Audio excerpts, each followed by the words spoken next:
3:08 and 3:08. Man, you're some bullshit, bro. You ain't even jumping with nobody, nigga. You off the stove, bro. You on bullshit. Hey, man, you can't do that, bro. You can't. Right as you can see Mr. McCray walk to the door there, he says something effective, "Let me out the store. I'm gonna kill," and then I can't hear exactly what's said after that, but it could. And just to be clear, I think the bigger question is, well, could Mr. Ayash have even heard that from his vantage point? But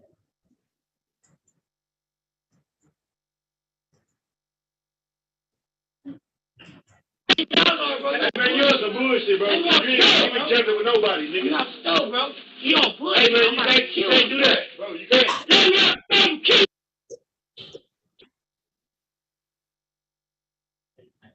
I want to make sure I capture what he's saying.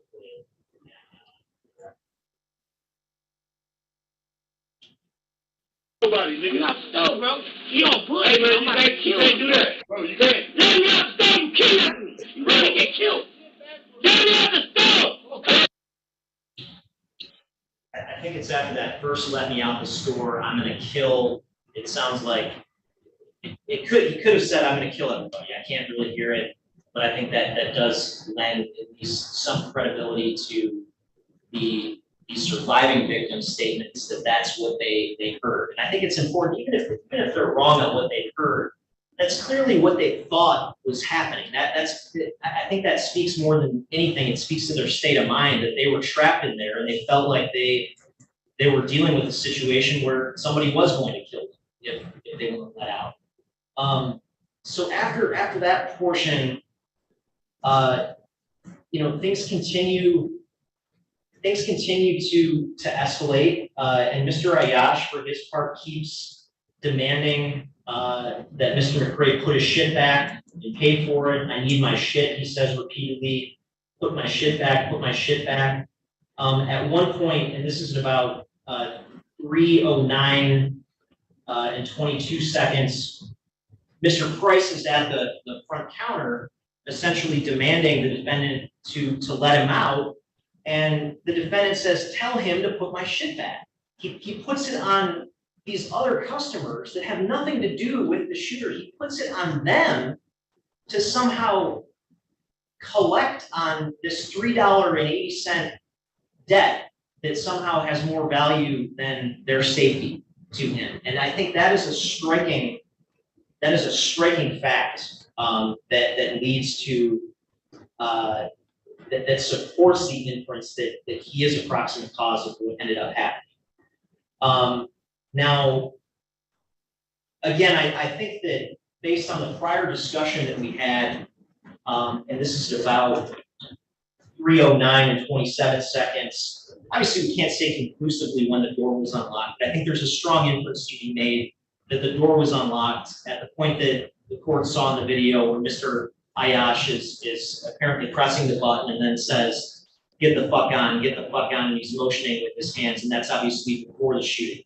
Now, the important part of that is, though, that based on everything that was going on in the store, nobody seems to have recognized that the door was unlocked at that point. I mean, matters had escalated, and he didn't expressly say the door was unlocked, leave. He just kind of motioned with his hand and said, get the fuck on, which could mean anything in that context. I don't think that anybody took that to mean, if they even noticed it at all, took that to mean that the door was unlocked and that they were free to go.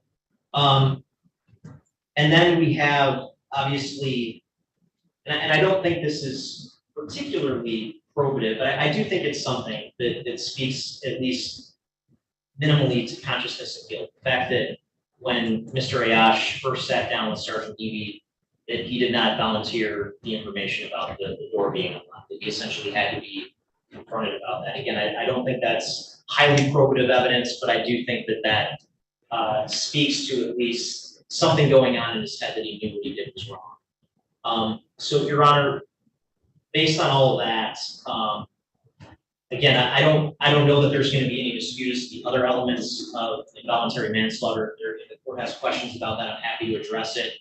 But, again, with my focus being proximate causation, I think based on these circumstances where the defendant was confronted with a volatile individual who repeatedly threatened to kill him, that by locking these other innocent bystanders in there with this individual in order to protect $3.80 worth of merchandise, as things continue to spiral and spiral out of control, that it was highly foreseeable that exactly what happened could have happened, that life could have been lost.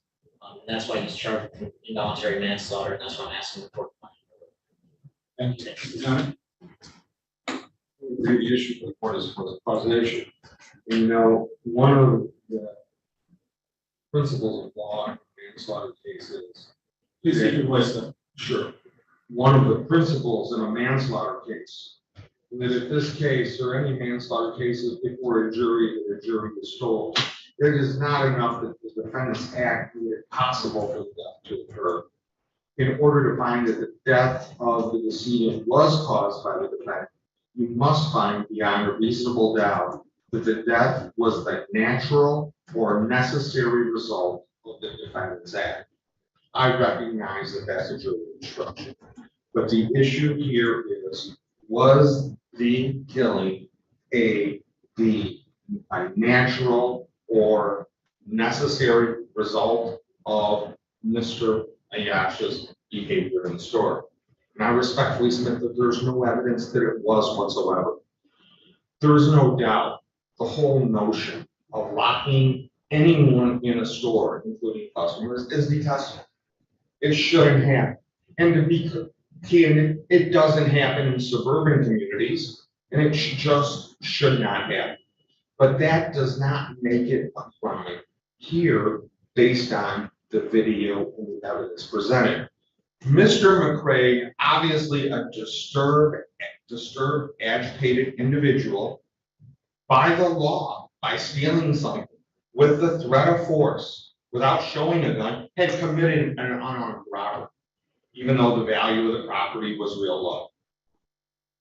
We know that Mr. Ayash locked the door. We know that tensions were high within the mobile mart.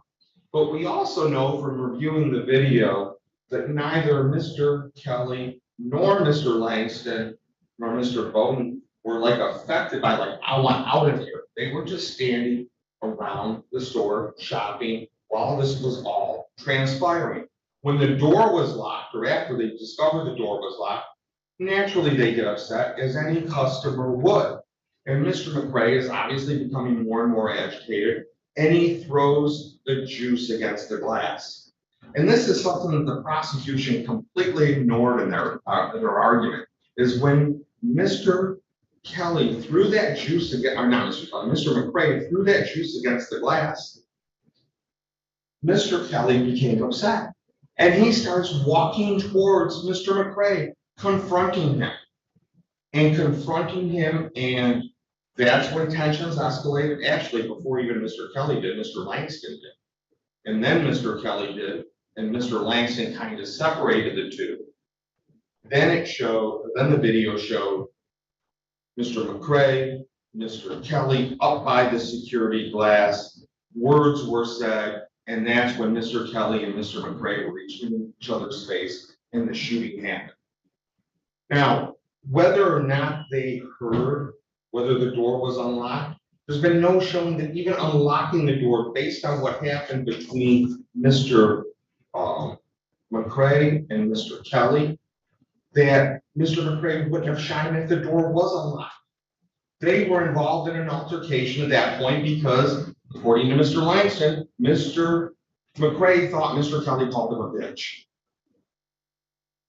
That is certainly not foreseeable to my client. It is certainly an intervening cause that eliminates criminal culpability. But even taking a step back, even if that hadn't occurred, that altercation hadn't occurred, this case is clearly distinguishable from the Crumbly case. In fact, a reading of the Crumbly opinion indicated a couple things.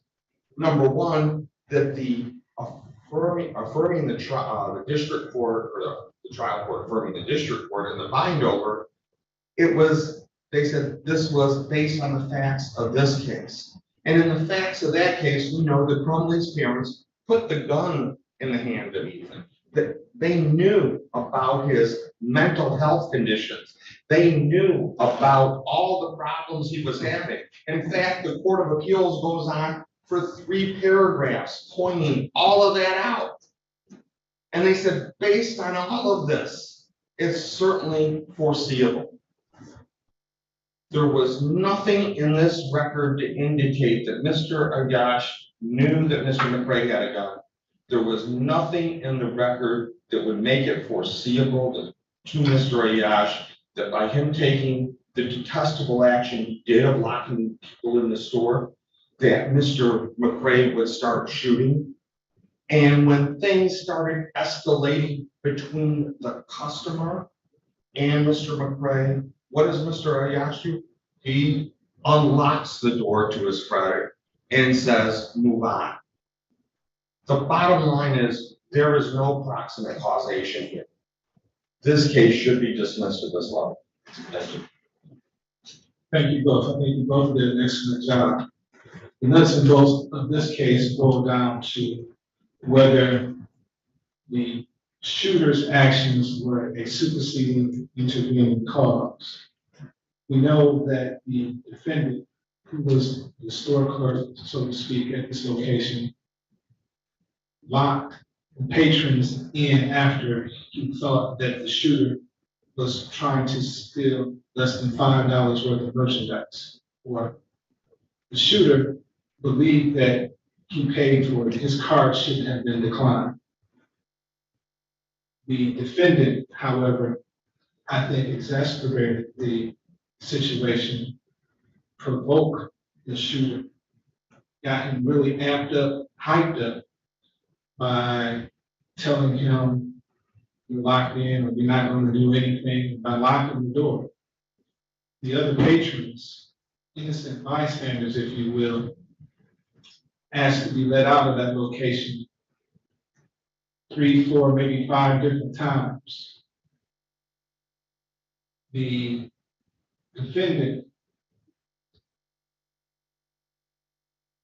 even began to ask them to tell the shooter to put the merchandise back, put the onus on them. In no way, form, or fashion can we justify the defendant's actions in locking these people in the store. We value life over property, one, but did the defendant know or have reason to know, or should he have known that the shooter was armed and would do what he did? Well, there's some clues that were given that probably give us some insight. One, he kept threatening the defendant, telling him how he would spill his brains on the floor, that he would kill him, these kinds of things. I don't know if the defendant ever saw the shooter with the gun, however. One of the witnesses indicated that he saw him with the gun when he walked in, he saw the gun in his waistband. I don't know that to be the case with this defendant. But the shooter made all kinds of threats to the defendant. And allegedly, both witnesses that testified here today, both civilian witnesses that testified here today, indicated that the defendant said, open the door and kill everybody in here. I didn't hear that on the video, but that video for the most part was inaudible. There was a lot that I did hear. There was a lot that I did. A lot of people talking at the same time. This was a very intense and heightened situation. But I think a lot of that intensity and in being so heightened is attributable to the defendant and how he handled the situation, how he continued to pour gasoline on the fire by, in some ways, even appearing as though he was mocking the shooter. I do notice, however, that the defendant did in fact unlock the door, and I'm pretty comfortable that he unlocked the door at that time that was pointed out in the video, because he doesn't come back to that location anymore. after the shooting. He unlocked the door, and then coupled with his words, get the F on, get the F-U-C-K on, get on, and waving his arms as to motioning him out the door. In doing so, it appears as though the shooter, as well as the deceased victim and one of the surviving victims, were walking in that direction. Some words were exchanged between the shooter and Mr. Kelly, and then the shooter pulls out a gun and starts shooting. Question I have to deal with is whether or not there is gross negligence. Was this defendant grossly negligent in heightening the situation and amping this shooter up by egging him on, so to speak, and then locking the door? If not for the fact that he locked the door, none of this would have happened. And quite frankly, he would not be sitting there if he hadn't locked the door. If he hadn't locked the door, then those men would have been able to leave at the point in time that they wanted to leave. One wanted to get to work, another one just wanted to leave. Them saying, I have nothing to do with this. Let us out. Hey man, don't shoot me. We don't have anything to do with this.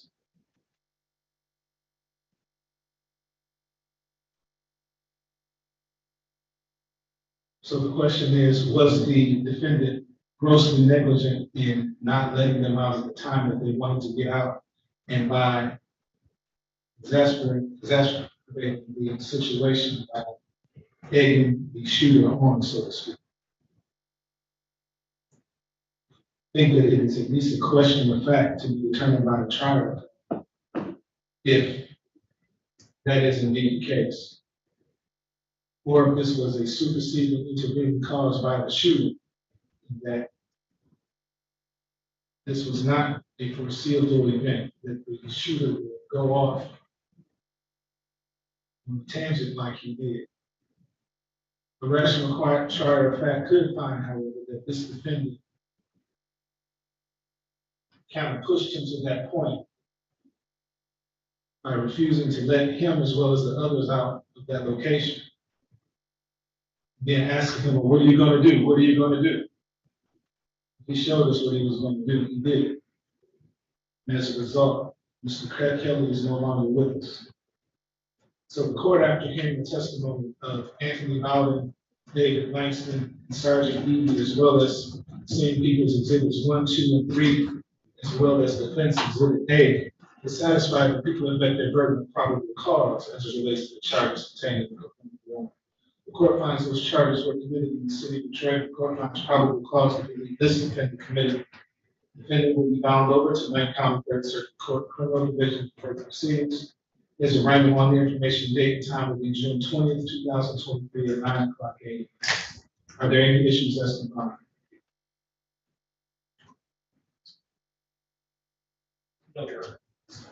No. We continue. Thank you.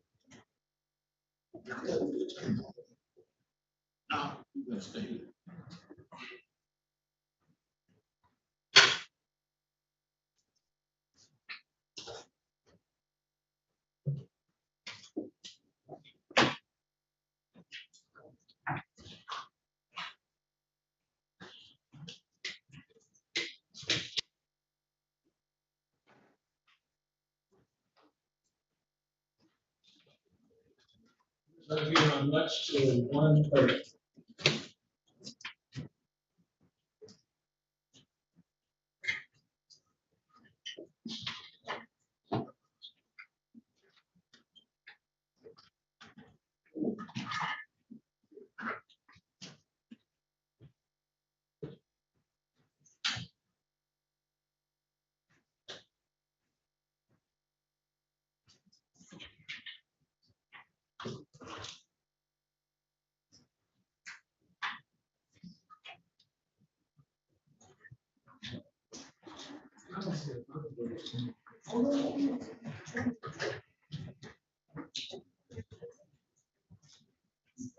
It's probably there.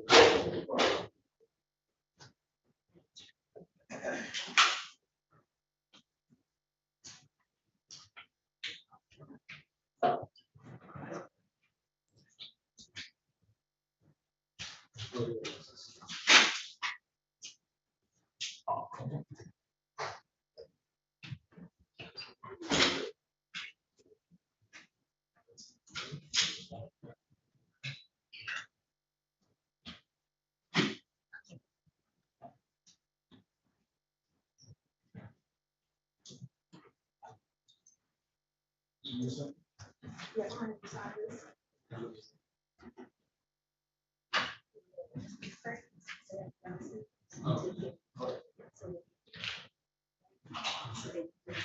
Okay.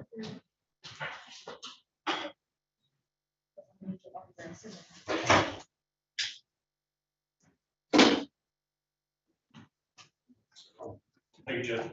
All right, thank you. Nice to be back. Good to see you. Good to see you in person. Much better because. Right. So this is- thank you. See you next time. Okay. Let's go. Do. You remember that team bonus? I do. I let them know we're going to something else right now. I suggested we pick it up, so I'm hoping we're good for it. All right. Thanks, Judge. Are you going back?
We're standing behind you.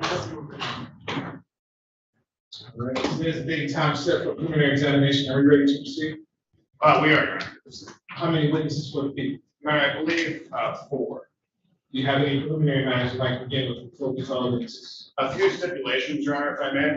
First, I'd like a motion to sequester witnesses. Ladies and gentlemen out there in YouTube land, if you are a witness or potential witness, I'm ordering you to log off at this time. Thank you, Judge. Thank you, Your Honor. First, Your Honor, there's a stipulation. First, Your Honor, there's a stipulation as to Exhibit 1, Your Honor, would move to the admission of Exhibit 1, which is the medical examiner's report in this case. There's a stipulation as to the identification of the deceased, which is a Deontay Davis for preliminary examination purposes.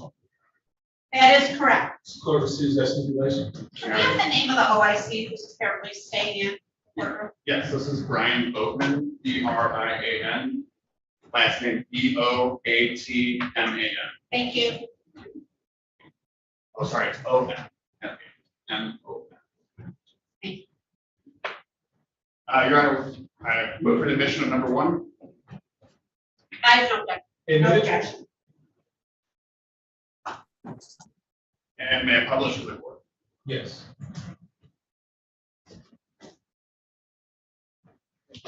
Your Honor, may I just publish briefly portions of that report into the record? Yes.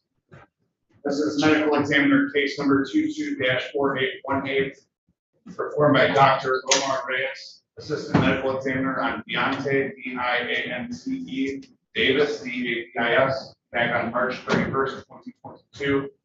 Summary and opinion, it is my opinion that death was caused by multiple gunshot wounds.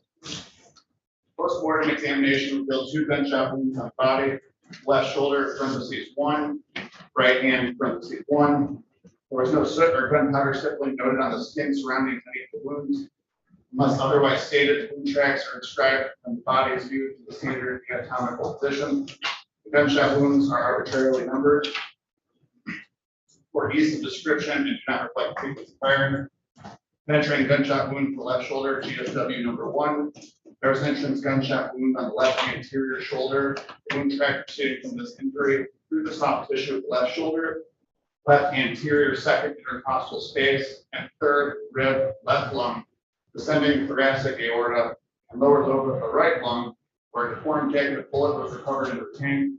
Associated with this wound was 600 milliliters and 800 milliliters of blood in the right and left chest cavities, respectively. The wound track was from front to back, left to right, and moderately downward when the body is viewed in the standard anatomical position. Perforating gunshot wound to the right hand, GSW number 2. There was an entrance gunshot wound on the posterior surface of the right fourth finger. The wound track proceeded from this injury through the right fourth finger, raised the palm of the right hand and anterior fifth finger, and re-entered through the palm. There was an exit wound on the medial surface of the right hand. The wound track was from right to left and upward with the body as via the standard anatomical position. The manner of death is homicide, and that was signed by Dr. Omar Reyes on April 12, 2022. Additionally, Your Honor, there is a stipulation for the admission of 2 video exhibits. Those will be marked as people's proposed exhibit 4 and 5, and for the record, those come from the scene of this incident, team of this location. Okay. Is that a fair stipulation, Ms. Silver? That is correct. Your Honor, this time. Thank you. I would move for addition of 4 and 5.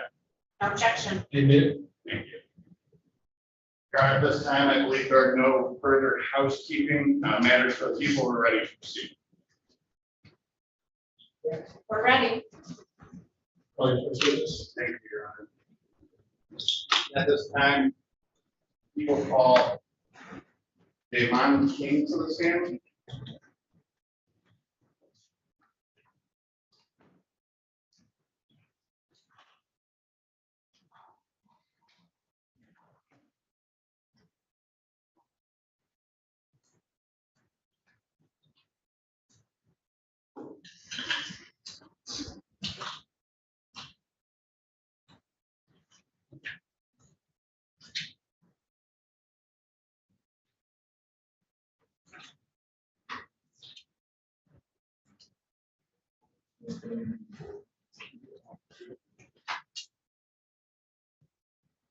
Sir,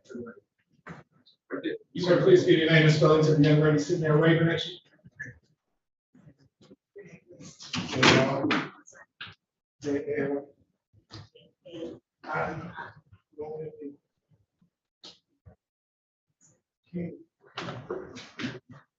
Please raise your right hand.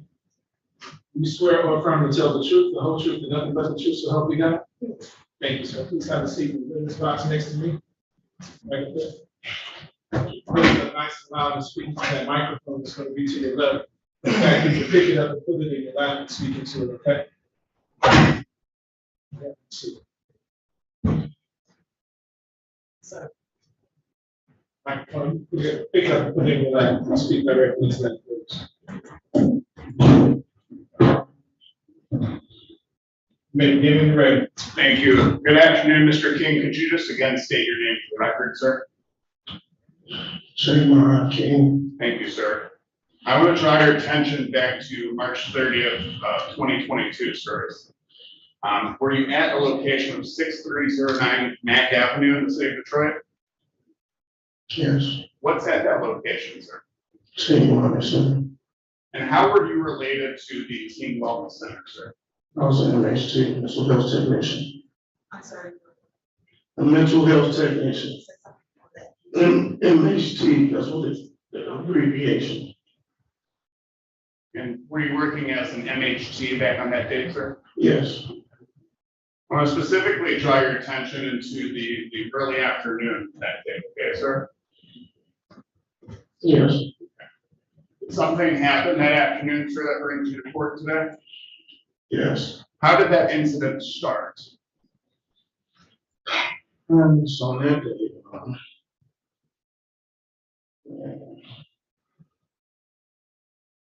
regular day at work. Regular day at work. Regular day at work. Me, I did overtime. Me and today, my coworker. Can you say that name again, sir? Deontay, I call him Tay, my bad. I don't know. Me and Deontay, we had did a double. The place was short staffed for mine, so we had did a double. So, we had to come in the next day and work the morning. We didn't really care, I like them, and we was making money. Right. And then, So, Mr. King, so you had worked a double and you said that up to that point, it was kind of a regular day, right? yeah, it was a regular day, so come in the morning time, normal schedule, everything going on. Right, man has a season, so the EMS comes, the man assists with the season. Do you recall about what time the EMS came for that individual? I would say, I don't know the exact time. Not a problem, sir. I don't want to guess. That's okay. So, Mr. King, after the EMS came for that individual, what's the next thing that happened? So the EMS didn't even pull it off yet. He comes walking up. You say he, and you pointed your head. What do you mean by he? Man, I don't know. Demetrius, man. I don't really know. I don't even know who I am. Judge, can I ask the court to ask him to not, I don't know if it's his enunciation or it sounds like mumbling to me, I'm having a hard time catching all his words. I'm sorry, y'all. We understand, sir. Just take your time. Try to answer as clearly as you can, okay? Just take a moment, Mr. King. It's okay.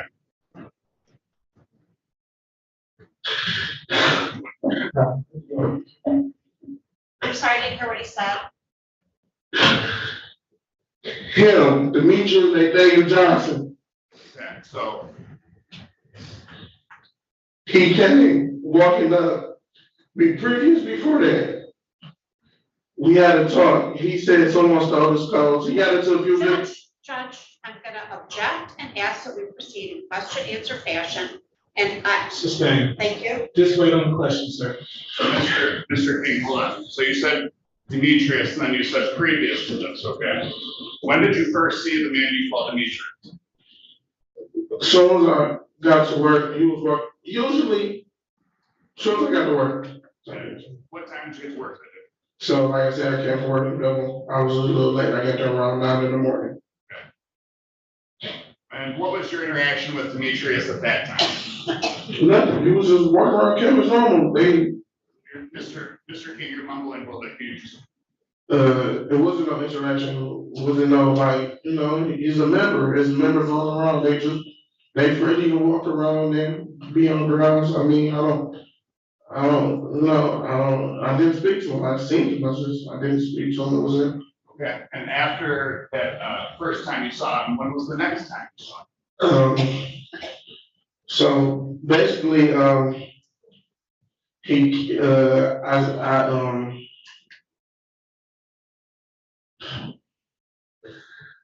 have a supervisor, so the supervisor, his name came over like, I'm sorry, I didn't understand them again.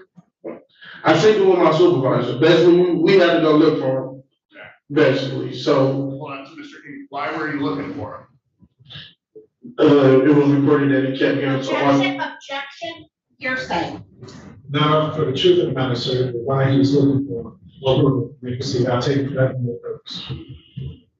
I was looking for him because it was reported that he kept getting into altercations with different members. You said you went with a supervisor? Yes, we all were looking for him, yes. Okay. Did you end up finding him? Yes. Where was he? When we found him, this was around about Mount Elliott parking lot. We were, basically, it's two sides to the building, so we're on Mount Elliott parking lot side. What did you do once you had located the man you called Demetrius? Nothing for real. I ain't really doing the talking, like my supervisor there, I was just there to assist or anything. Desmond handled everything for real. Okay. What happens after, you say Desmond and Demetrius are talking? Yeah, so they're talking, he asking them like. Objection, Judge. First of all, it's hearsay. Second of all, he's saying he asked him. I would appreciate if we could use some names, but Yes. so that we can determine if it's hearsay. Okay, let's just slow down, guys, take it step by step. We're gonna answer the question that's asked. Thank you.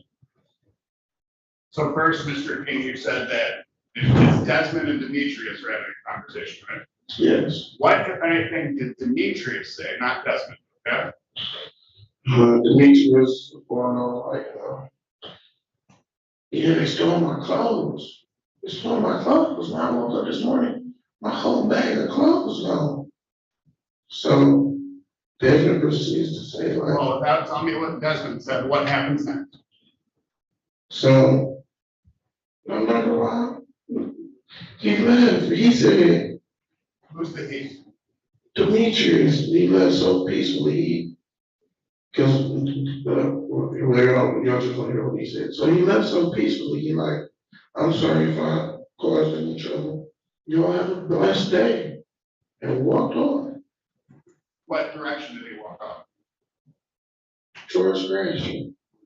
Is this still on the Mount Elliott side of the building? Yes. Did you see Demetrius again that day? Yes. When was that? Literally, as soon as he walked off, that's when we got called for the seizure. So we run in the depot. Literally, as soon as he walked, we run into the depot. Soon the EMS get there and pick the guy up for them to put him on the seizure. He's coming, walking back up in. They put him down on EMS and come walking back in. Did you see where he went? He walked up to, he approached us. Where were you standing at that time? So, if it's like this, he's walking towards the gate, walking up to us. And we standing like this towards him. But, we just asked him to come be on grounds. He explained that he wasn't a member. He wasn't supposed to be here.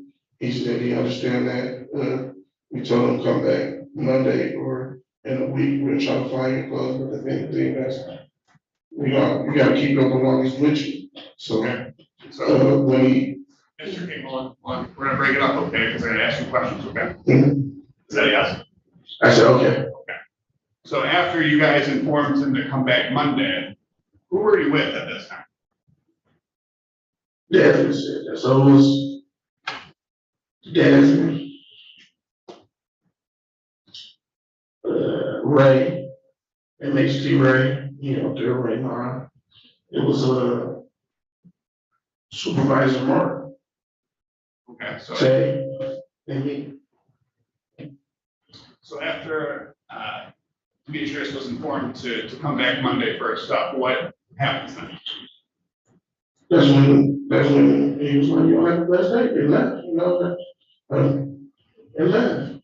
Everything was normal. That's when we started dealing with the season, like. Judge, we've heard the same, I mean, asked and answered already, we've heard the same thing 3 times. He's just on read. So I would ask if the prosecutor direct some questions to him. So, Mr. King, we're talking about when he's come back. Yeah, so when he came back, you indicated that he was told to come back to get his stuff. Is that fair? Objection, that's not what he said. He said, we'll try to find your clothes, you gotta keep your belongings with you. That's what he was told. He was told to come back Monday, Judge. Oh, that's true. I withdraw. So after informing him to come back Monday, and we're talking about when he's come back, right? Mhm. Is that a yes? Oh, yes. Okay. What happens next? So, I'm trying to explain the story, but I feel like. It's okay, Mr. King, I'll handle that, he's come back to you now the second time. What is the next thing that happens? So now he's walking up to us. As he's approaching, he's walking up once again. Right at the MEMS put the guy that's having the seizure on the EMS. Desmond said, good job. Telling us what Desmond said. Desmond left to go get us lunch. He was about to buy us lunch for the day. Okay. So as he's walking up, it's me, Supervisor Mark, Tay, and Ray. It's not the 5 of us anymore, it's just the 4 of us. He's walking up to us. He's walking up fast, but I'm not thinking nothing of it. He left and said, have a blessed day, cool. So he's walking up to us fast. Tay politely put his arm on, like, hey man, what's up? Objection, Judge. I don't know. Well, he should tell us what he saw and what he heard. Not he politely put his arm out. It's not so for him to tell us what. Oh, And if take this. Mr. King, hold on. that it's just constant hearsay. Judge, asking a question isn't hearsay, it can't be an affirmative statement, that's not hearsay. Second off, saying that he put his arm out is describing what he saw, or Tay, the woman, so. No, Sorry, not Tay's man, I apologize. Putting his arm out is describing what he saw, he's describing what he saw and heard. Yeah, go ahead. Go ahead. So Deontay, just to move this along, Mr. King, he put his arm out and said, hey, what's up? Yeah, what's the deal? What did Demetrius do? Just his arm out, walk past us. And then what part of the building was this at? Now, like I said, he walking up, now we're by where the shed area is, we call it. Okay. And he walks past you into the shed area, what's next? So now we turn around, we're still confused. He said, Mark, I need to talk to you. Referring to Supervisor Mark. He's like, Mark, I need to talk to you. He's like, Mark, like, what's up about you? Like, I lost my phone, come here, I need to talk to you. So Mark like, What that's on us, Mark said. Just tell us what happened next. I need to talk to you. I'm like, so I say, what type of phone is it? He said, it was an iPhone. I say, you got find my iPhone? I got an iPhone. You could, if you know your Apple ID, you can use my phone. And maybe we can, y'all, I don't know if y'all know how Apple devices work, but he can report loss and make his phone make noise. I was like, let me see my phone. Before I let him see my phone, Tay was like, hold on, Jay. Demetrius, can you open your jacket for me? He's like, what are you doing my jacket for? Tay was like, That's what Tay said. Tay was like, can you just open your jacket for me, please? And he had slapped his jacket open, like, so let me just do that for me. Okay, what was Demetrius wearing? Oh, blue, with a blue coat, yeah, blue Nike jogging shoe. And after he was asked to open his jacket, what's the next thing that happened? Yeah, he stepped back, and when he was about to open his jacket, reached in his jacket, pulled the gun out, shot Tay, it's on the video, shot Tay. Hold on, so Mr. King, you said a lot, so we gotta break it down, okay? So he pulled out a gun, you said, where did the gun get pulled? You're making your right arm across your chest from the left side, is that fair? Yes, from the, yeah, on the jogging suit and a blue coat, so basically the blue coat had a pocket right here, and the gun had to be in that pocket, he came, reached over like this. So you're saying from the interior pocket of the blue coat on the left side? Yeah, let's, it gotta be less up, yeah, right here, yeah. What kind of gun was it? I don't know. Was it a big gun, small gun? It was a pistol, man. It was a pistol. I was surprised he had a gun. It was, feel me, looked like a Glock or what is it called? I don't know. It was a pistol. It looked like it's a black gun. It's a gun. When you see a gun, you run. So it was a gun. Not a problem. So how many shots did you hear at that time? Yeah. When he pulled the gun out. We need a break, please. Okay. Finish your restaurant. All right. Take 5 minutes break.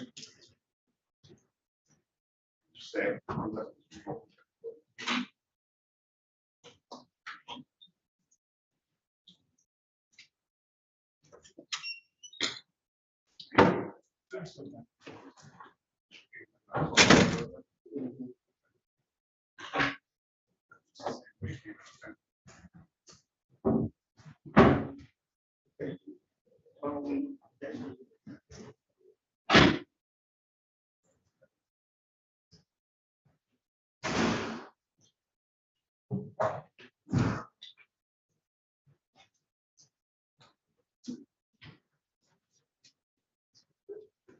I may as well.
Who's that?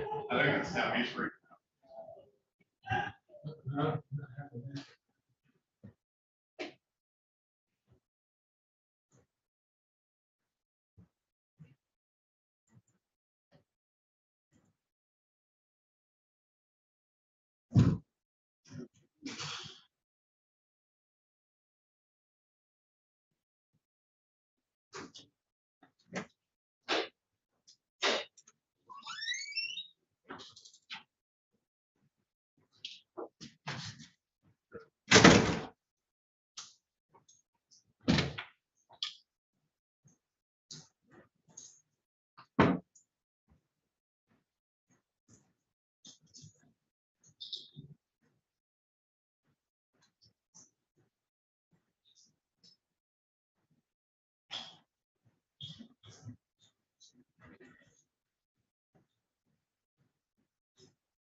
I come out of the bathroom, there's the.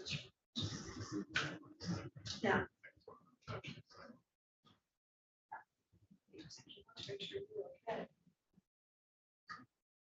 Yeah, everything's up there, except in the. Right.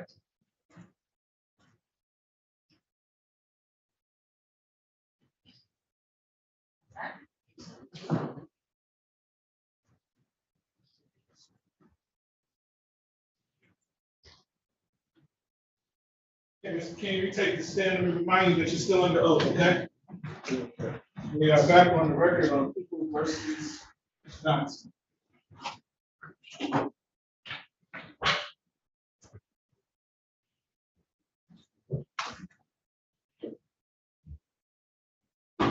Mr. King, you're ready. Thank you.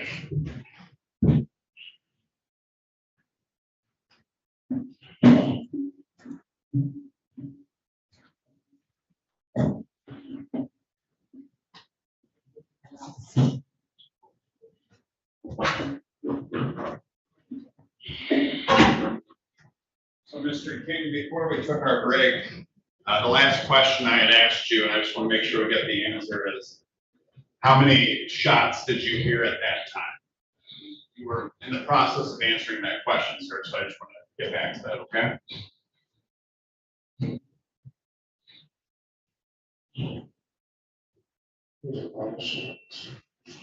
It was a lot of shots. When he pulled out the gun, shot. That's a gun. I'm sorry. I said I was shot. I'm like, that's a gun. And then as soon as he pulled it out, because we're so close to him, as soon as he pulled it, boom! And then they take shot in his head.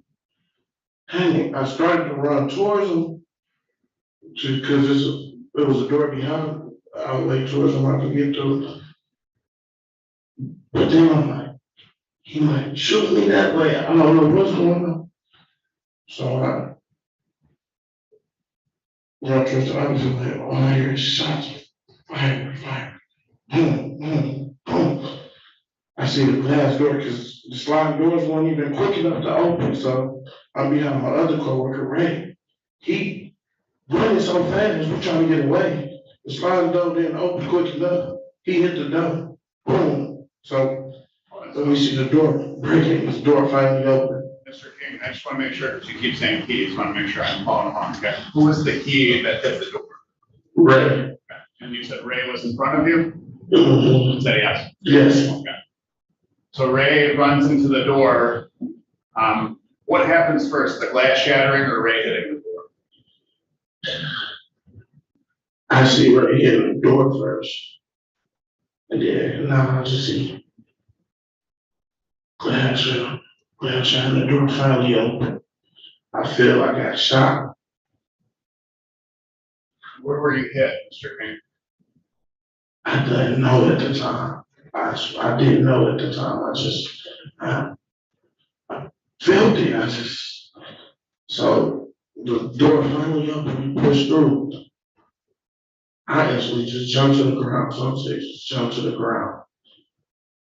Ray hopped over the railings and ran up towards the depot. On the ground. When I jumped, I meant to jump and face the wall in the corner.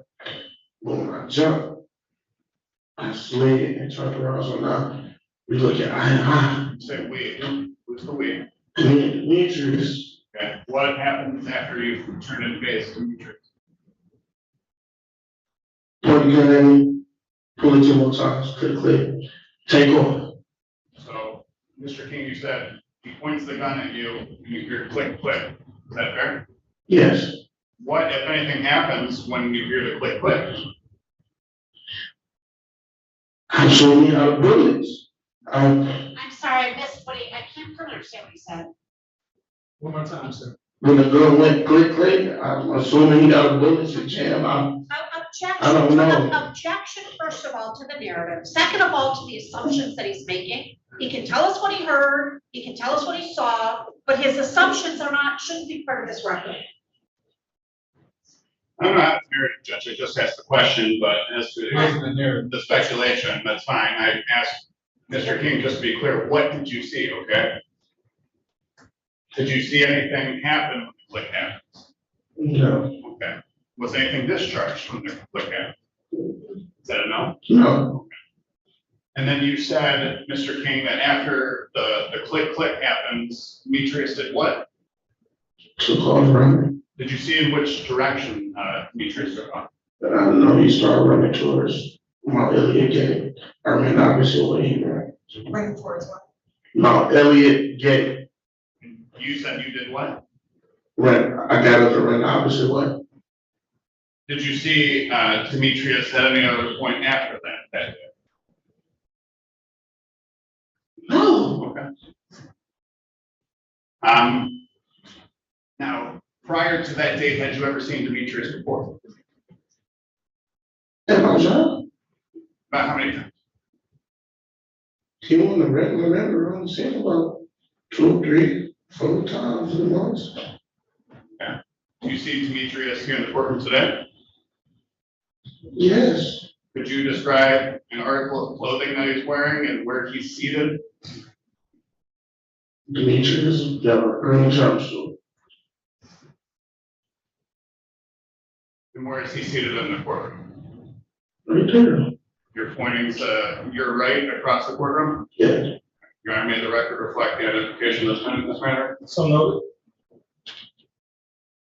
Now, Mr. King, you've talked a lot about a video that from that incident. Is that fair today? Yeah. Okay, would you recognize portions of that video if I showed it to you today? I don't see the video. I understand. Yes, yes. Okay. Your Honor, I'm going to start with the post exhibit number 4, and share screen, or excuse me, admitted exhibit number 4.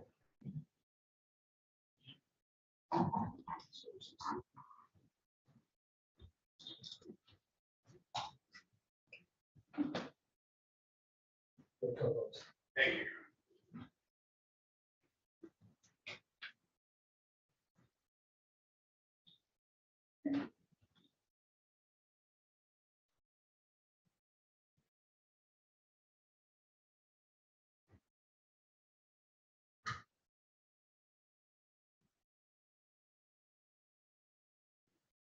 The record, I'm going to first be showing exhibit number 4, which is identified as the Mount Elliott parking lot camera view.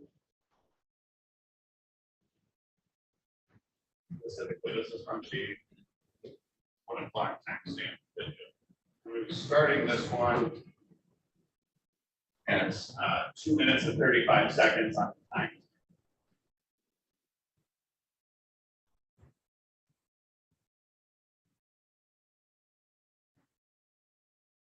So first, Mr. King, can you see that okay? Yeah. What part of the building are we looking at there? Okay. Where is the shed in relation to this video? It's off towards. It look like towards the right corner. That's where the shed is. I look towards the right. When you say the corner, is that the top corner or the bottom? Bottom. Okay, so if we're looking at exhibit 4 right now, it'd be the bottom corner of the video. Is where the shed would be. Yes. Okay. You can from 2 minutes and 34 seconds. Judge.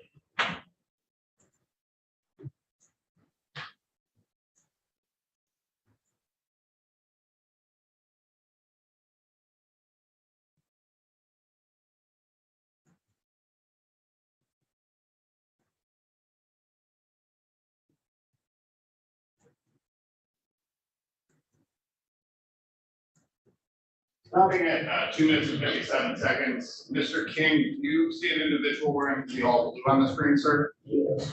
Yes. Do you know who that is? Yes. Who is that? But wait a second, okay, I'm not gonna judge you. Who is that, sir? Demetrius.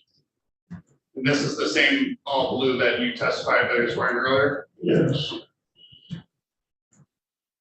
Resume at 2 minutes 57 seconds, Judge. Topic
for the record, exhibit 4 at 4 minutes and 48 seconds.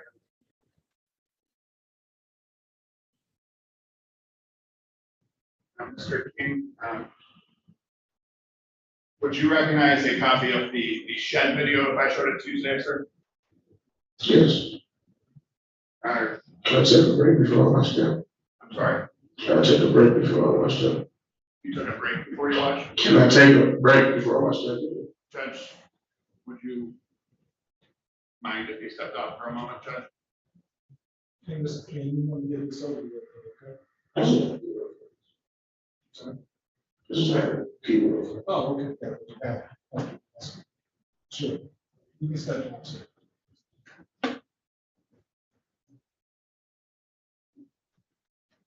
Just push the door.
All right, come on back, Mr. King. Let me remind you, you are still in the oath, okay?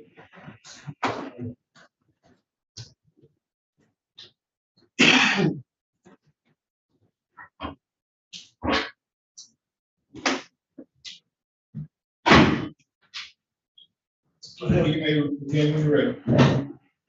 Thank you. Mr. King, just to go back, before we took a break, I asked you if you would be able to recognize the video from the shed area. What was your answer? Yes. What about people's exhibit number 5 for you, Mr. King, as they look back up to that screen, okay?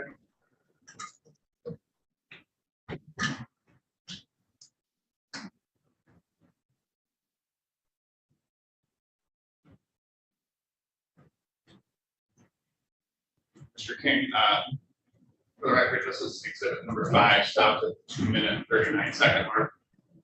Where is this video from, sir? Same one, the shed area.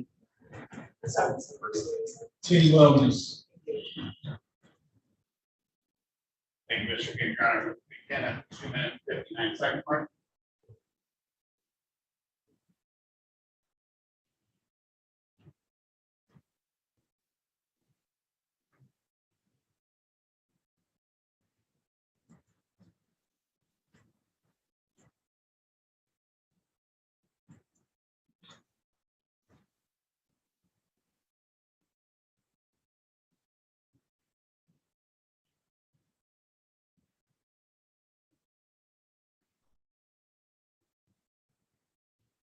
Mr. King, I'm going to stop there at the 3-minute 30-second mark. Do you see a group of people in the top center of the video, sir?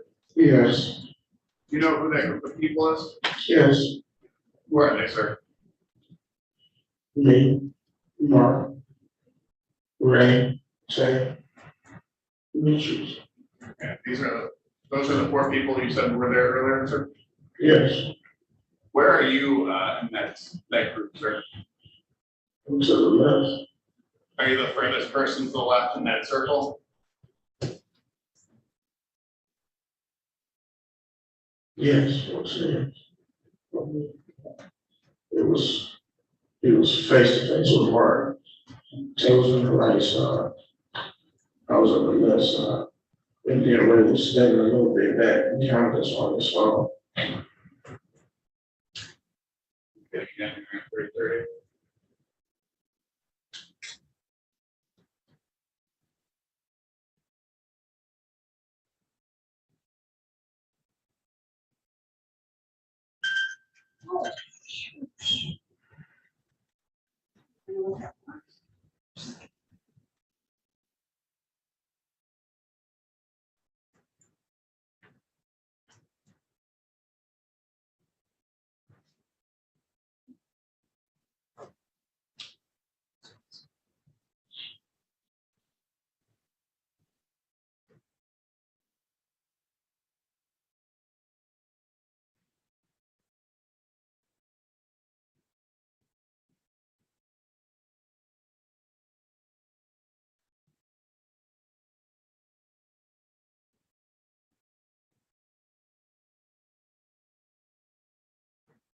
Stopping at 4-minute 27-second mark.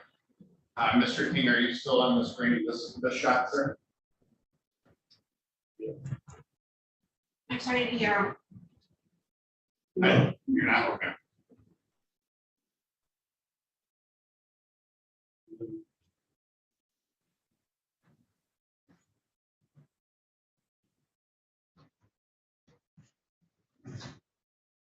And then lastly, Mr. King, I know it's been here for a while with some questions, but I just want to, at some point, did you speak to the police about this? How many times do you recall speaking to the police?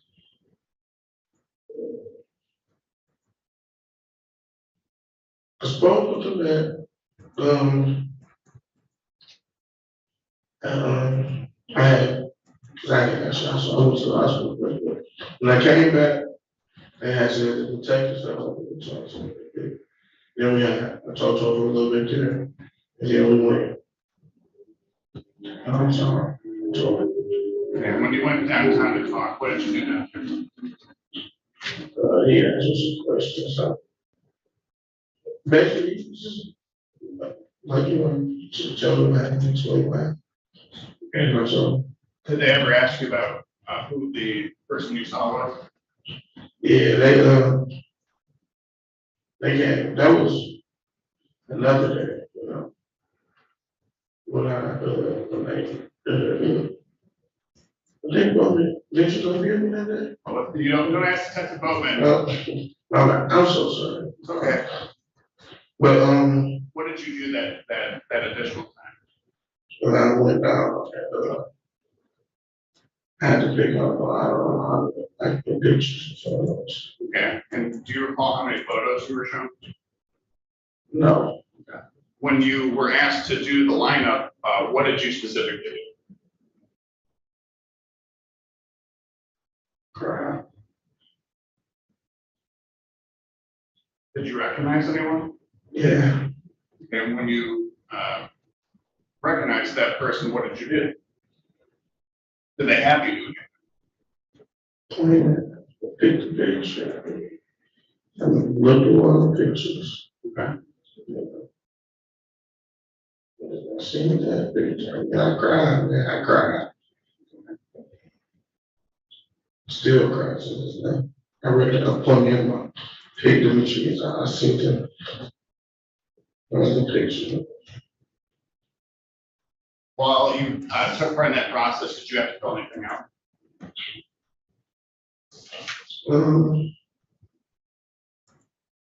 Yeah, it's been so many different days, I don't wanna guess and say I felt anything, but I'm pretty sure every time I went outside, like, it was a statement or something. Okay. So, Mr. King, we'll do it like this. So would you if I showed you a portion of that thing that you signed, would that help refresh your memory? Yeah. Okay. So here, I'm gonna show what's previously marked as proposed exhibit 2 for refreshment.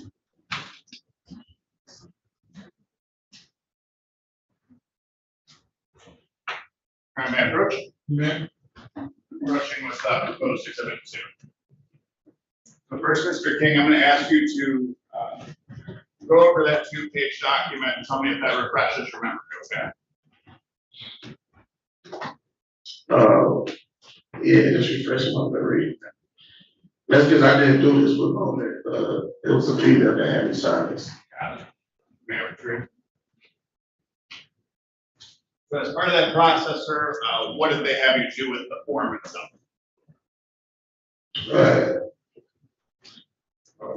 Just basically saying, I had to sign on my name, wrote the date. Was this a fair and accurate depiction of the form you signed as well as the photo you selected? Yes. Okay, was that your signature on both pages? Yes. Other than the exhibit stamp that was on the front here, were there any changes or alterations to the 2 pages I showed? No. Your Honor, people move for the admission of proposed exhibit number 2 into evidence. No objection. May I publish? Yes.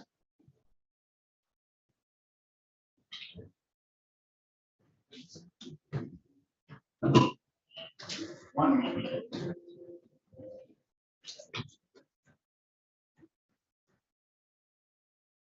All right, I believe I have no further questions for Mr. King. All right, cross examine. Yes, thank you.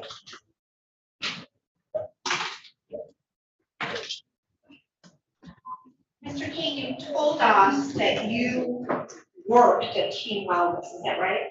Yes. Okay, and how long had you worked there on the date of this incident? I've been there for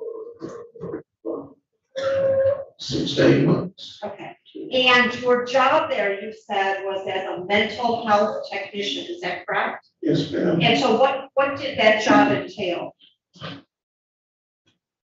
The job description of mental health. Yeah, what did you have to do in your job? Nothing, I was just, we were there to talk to the members, conversate with the members, watch over the members. So your job as a mental health technician was just to talk to the members? Watch over the members, it's it's a lot of different things you gotta do, but no, it wasn't just talk to the members. Okay, well, what else did you have to do as part of your job? Talk, conversate, sometimes we had to put people on restraints.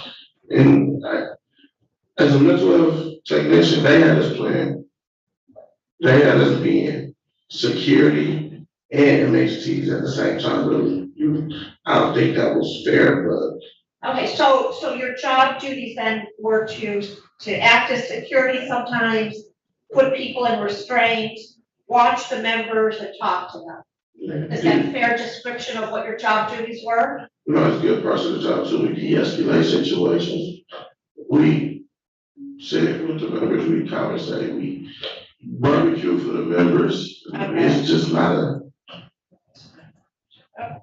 So, Team Wellness, the location that you were at, you called the people who come there members. What does that mean? Nothing. I'm a member now. Okay. That just means. So are members people who come to Team Wellness seeking mental health treatment? Yeah, you're supposed, yes. Okay. Is it a facility where people can sleep, or is it just to come during the day? We have an overnight program.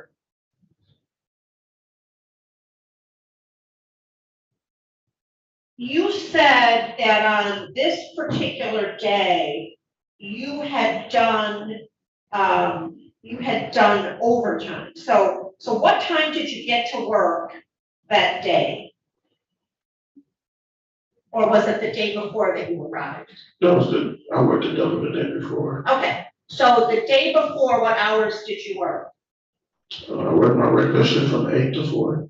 Okay, but you said you did a double, so what part, let me finish the question. So what part is the double? From 4 to 11. Okay, so the day before this incident occurred, you had worked from 8 a.m., 8 in the morning until 11:30 at night? Yes. And then did you return the next morning at 8 to work your shift? Yes, but I ran late, so I got there around like 9. Okay, but you came at about 8:30, 9 o'clock to work your shift for the next day. Yes. Is that correct? Yes, ma'am. Okay. Now, you told us that the person that committed this crime was somebody that you knew as Demetrius Nathaniel Johnson, is that correct? Yes, ma'am. Now, did you know him on the date of this offense? Like, seen him a few times, couple times, we spoke a couple times, but like, Okay. actually, like, no, like. Well, because when the police asked you on March 30th, do you know the shooter? Your answer was no. Do you remember telling the police no, that you didn't know him on March 30th of 22?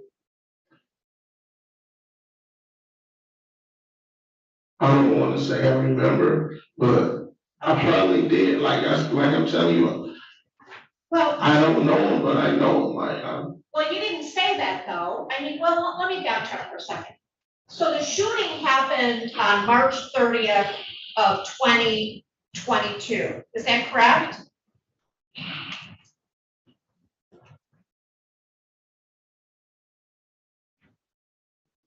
Okay, you don't remember the exact day, that's fine.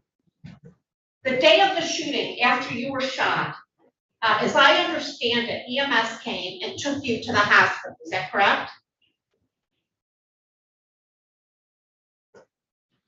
EMS was already there. Okay, and so they took you to the hospital? Yeah, I ran to the knocked on the door. Did EMS take you to the hospital, yes or no? Yes. How many hours did you stay at the hospital?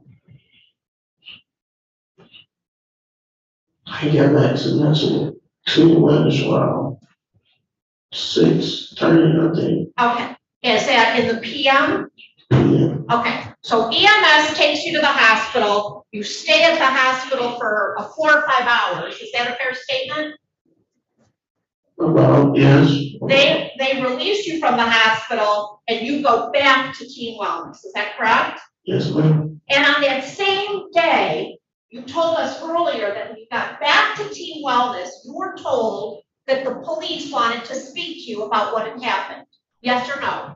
Yes, ma'am. So when you got that information, did you then go to a police station to talk to them?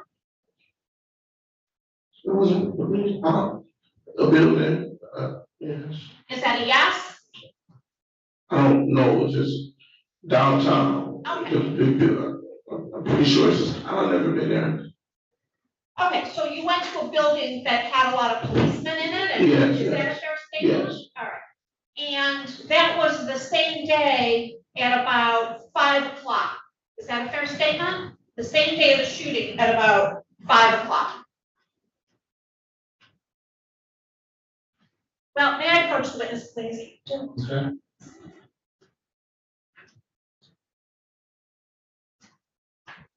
Mr. King, I'm going to show you a document and ask you if you recognize it. Yes, ma'am. And is that the statement that you made a few hours after you had been shot when you went to the police station? Yes, ma'am. And you signed the bottom of each and every page on March 30th, 22 at 5:45, is that right? Yes, ma'am. And looking at that last page, when the police officer asked you, do you know the shooter? Your answer was no, is that correct? Yes, ma'am. And nowhere in that statement do you ever say that the shooter was somebody that you knew and that his name was Nathaniel Johnson. Is that correct? I'm sorry, Demetrius Johnson, correct? You don't tell the police his name ever when you talk to them on the day you were shot. Yes, I did. Okay, show me in the statement where you tell the police his name. Yes, I did. I'm sorry? I said, Sir, the question to you was simple. Show me in the statement where you told the police that the name of the shooter was Demetrius Nathaniel Johnson.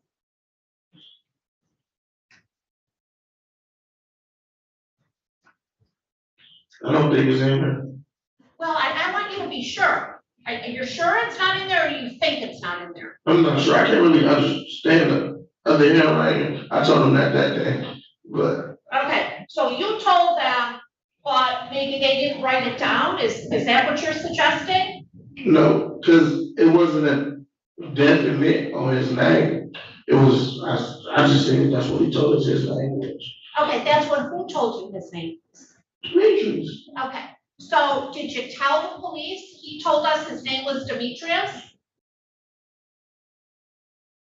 In your statement, did you tell the police that very important fact that he told us his name was Demetrius? Did you say that, yes or no? I don't remember. And you don't see it in the statement anywhere, is that correct? Correct.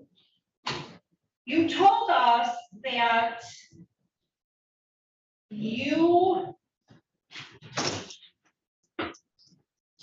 that Demetrius was a member. Is that correct? That's what you testified to today, right?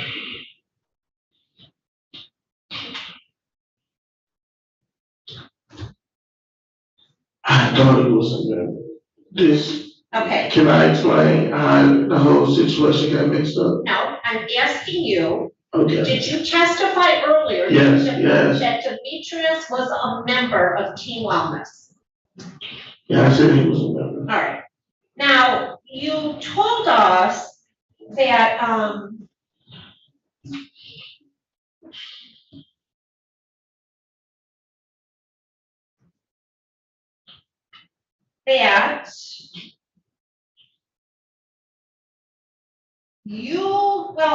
when are the other times that you think you have seen the person that you said is Demetrius?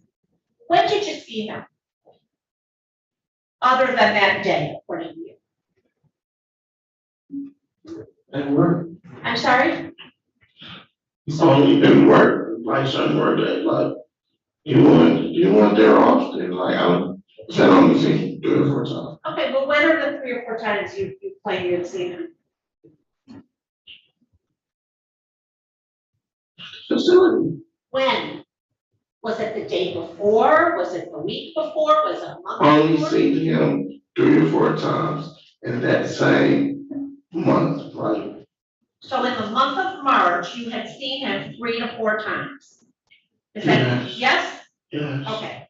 Now, you described the clothing that the person that you said is Demetrius was wearing. Did he have anything on his head or his face?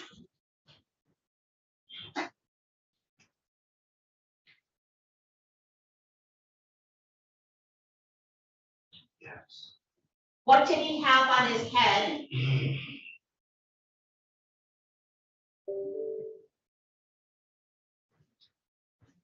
A scarf. Okay, when you say he had a scarf on, how was he wearing the scarf? Right. This is wrapped around. Well, how? Was it wrapped around his face? Like, it was around, people was supposed to face, so it was like around just his mouth, So the scarf was covering his head and his face. Is that an accurate statement? No. Okay, well, tell us, using your words, what part of his head the scarf was covering? His mouth. Okay, and what about his nose? No. Okay, so his nose was visible. To me, I don't recall if his nose was visible or not.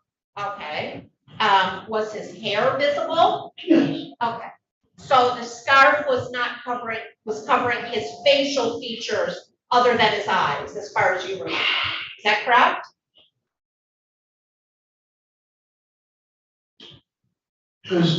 Yes. Sure. The day that you went to the police station to do the photo lineup, that was on April 5th of 2022, is that correct? I don't recall that day. But if it's dated and I signed it, yes. Okay, so about 5 days after the incident occurred, 5 or 6 days after the incident occurred, that's when you went to do the lineup, is that correct? Yes. Now, you told us that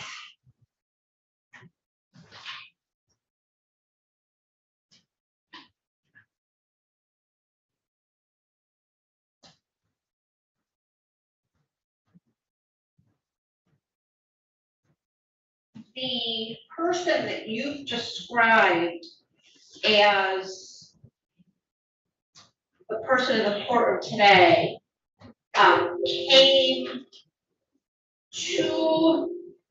came back to Team Wellness that day after leaving and saying, have a blessed day, right? Mm-hmm. Yes. And when he came back, you said to him, you're not a member, you can't be here. Is that what you said to him? When he came back the second time, the person that you've described as being Mr. Johnson, did you tell him he couldn't be there because he wasn't a member? No, we explained that to him already, so he basically said, when he approached us, like, hey, what's up? Who spoke to him? Was it you or somebody else? Desmond, Desmond. Okay, so you didn't tell him he couldn't be there. Is that correct? Yes. Now, you told us that Mr. Johnson pulled out a gun and began shooting. Is that correct? Yes. And I think you said you heard a lot of shots when he started shooting. Is that correct?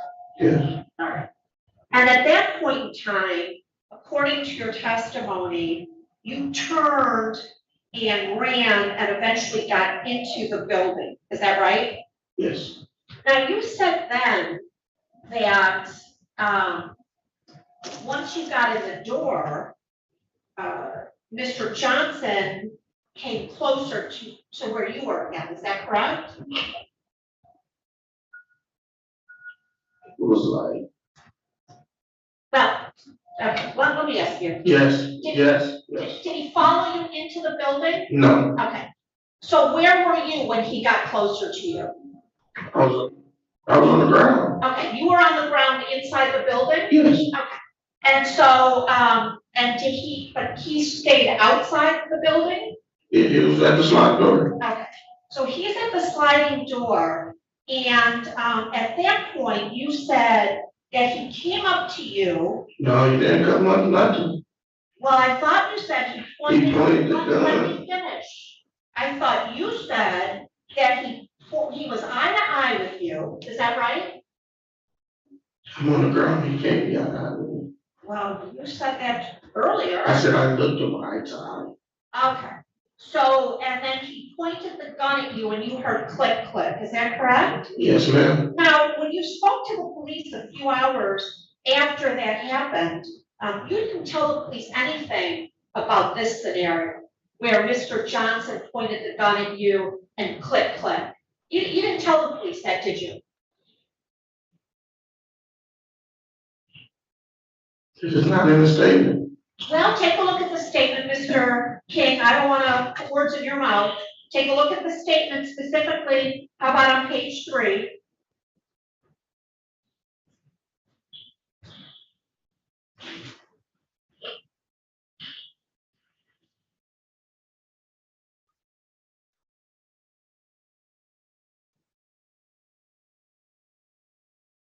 You see that top paragraph on page 3?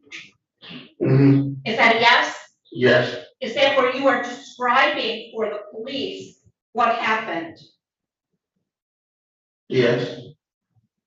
Where in that statement do you tell the police that Mr. Johnson held a gun close to you while you looked him in the eye and he fired or attempted to fire 2 times at you while pointing the gun? Where does it say that? Ma'am, I can't read this. Okay. No, I don't see it. Well, because you can't read it or it's not there. Which one?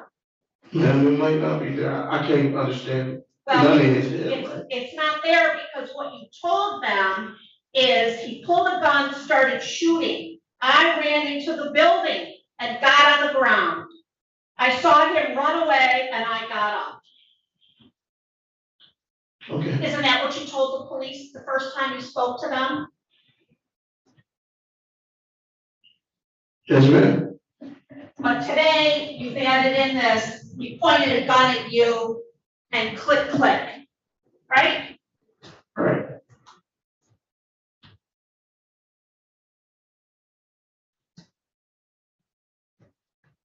Any more questions? No, I'm not done. I'm letting you know that there's been. I'm just ready to go. I know.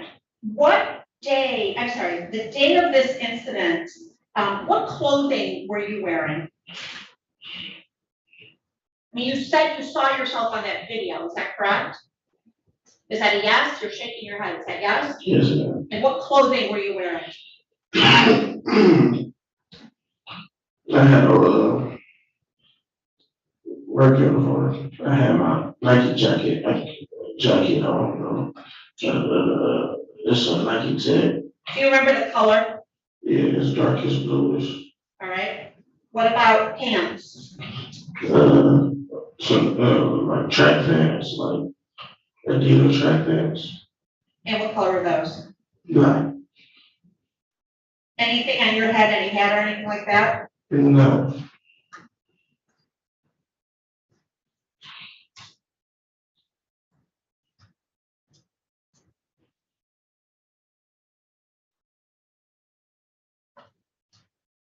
Nothing further. Can you read it right?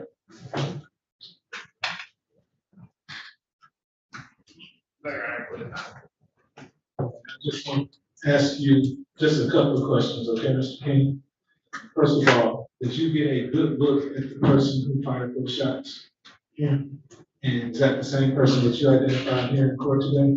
Yeah. Are you fairly sure about that? Yes. And how many times have you seen this person before?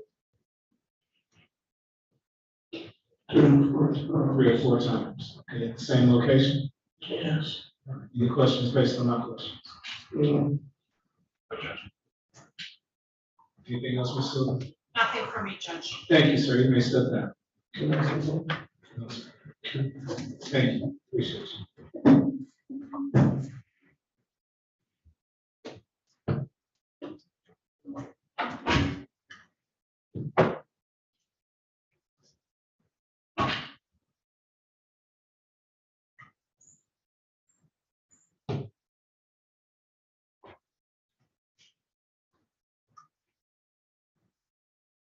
Yeah, the witness for the people. I just have people call Leisha Bill Brown. Call who? Leisha Bill Brown. Okay, what is it? Miss Bill Brown.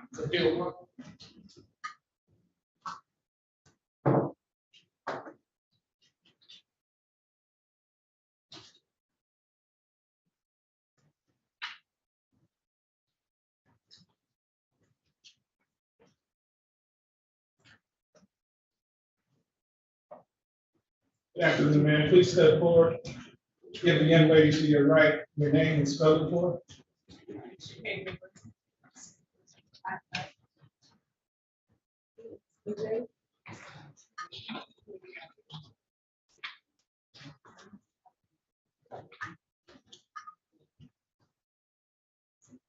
Please raise your right hand.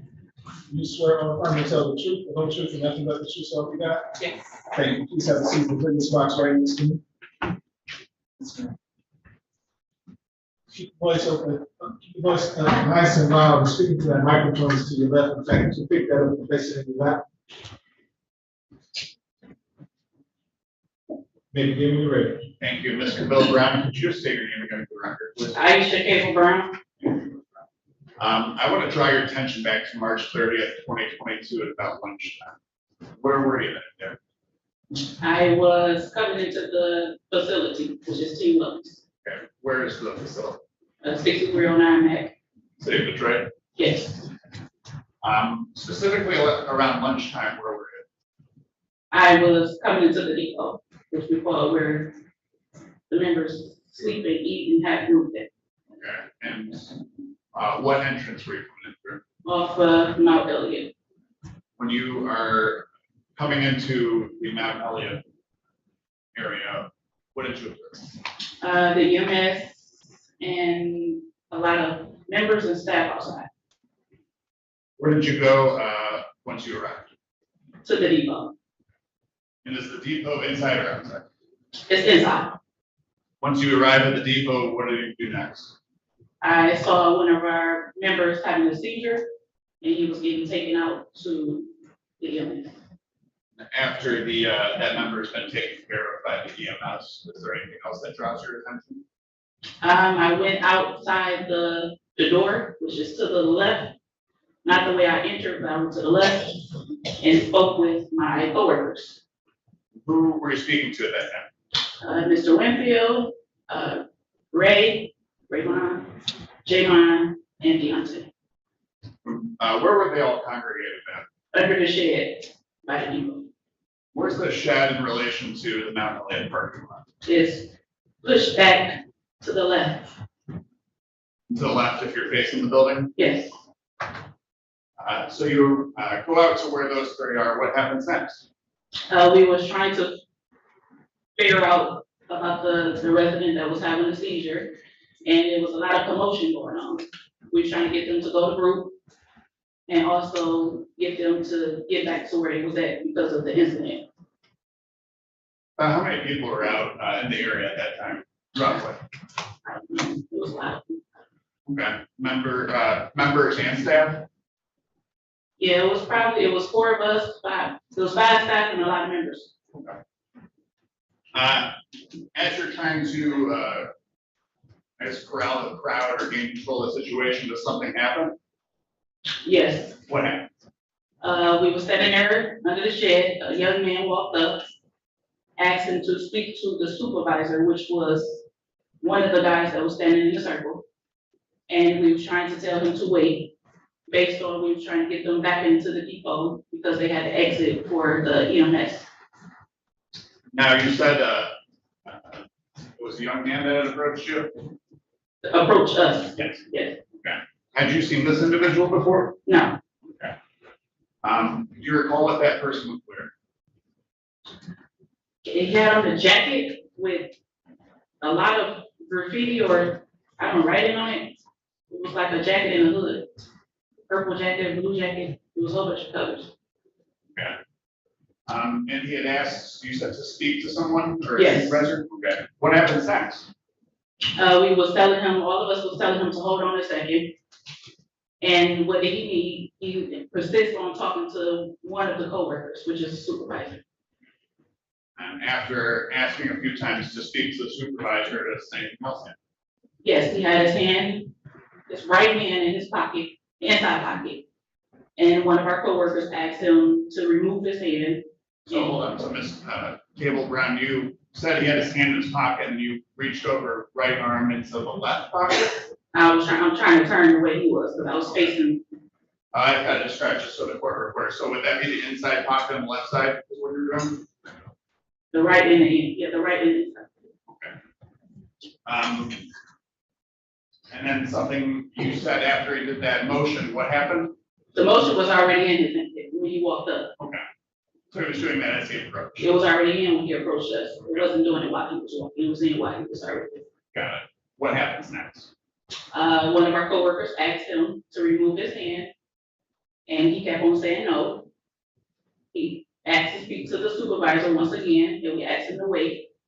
And then it brought us back to see what was his concern, because he said someone stole his phone and some of his property. I just knew it was a phone, stole his property. And he said he wanted to talk to the supervisor. After again asking to speak to the supervisor about his property, this anything else? The coworker asked him to remove again, and he said that he didn't have to remove. And the coworker told him that it was a threat walking up that way. And then the supervisor spoke to ask him like, what do you need? What do you need? He said somebody stole my property. And then another coworker in that circle asked. Judge, I'm gonna object at this point to all the hearsay. Judge, asking questions again aren't assertions. Asking a question can't be hearsay if it's not an assertion. Okay, I'm sorry. Please proceed, Ms. Whittle-Brown. One of our coworkers asked that he remove his arm out of his pocket, and he asked him, so I don't have to. And then he said, oh, so you want me to remove it? And he removed his head, and it was a handgun, and I ran when the shots was going. Could you describe for the court, I know what a handgun is, but what did it look like? Black, small, fit in your palm of your hand. Okay. Now you said he pulled out a handgun. What did he do with the handgun? Fire shots. Okay, how was it? What did he do specifically with the arm? Did he point it? Yes. Where? He pointed it to one of our coworkers. Do you recall which one? Yes, Deontay. Then what? I ran. Did you hear anything? I heard multiple shots. How many? At least about 5 or 6. Okay. At any point did you turn back? No. Where did you go? I ran into the dental office. Where's the dental office in relation to the shed area? If you turn back around, it will be on your right, but coming off Mount Elliott, it's the first building to the left. So if we're facing the building, you say it would be to the right? Facing the depot building? Yeah, no, it'll be to the left. Okay, so it'd be. To the left, if you're facing the depot, you turn around, be to the right, if you're facing Mount Elliott. So if we're going away from the depot, then it makes sense. Yes. Just want to make sure.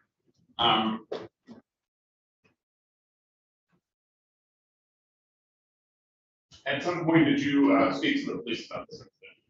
After the incident. When was that, if you recall? Probably after all the shooting and the police when they arrived. Okay. How many times did you speak to the police? At the facility, I spoke with them once. You say at the facility, was there another time you spoke to the police? I got called down to the headquarters. Okay, what did you do when you were called down to the head? I spoke with the officer in just in a room, a regular room. I give a testify. My statement, go over my statement. Okay, apart from doing a statement, did you do anything else? Oh, the lineup. Do you recall, what the process for that was? No, Do you recall how many photos you were shown? I was showing more than 4. Okay.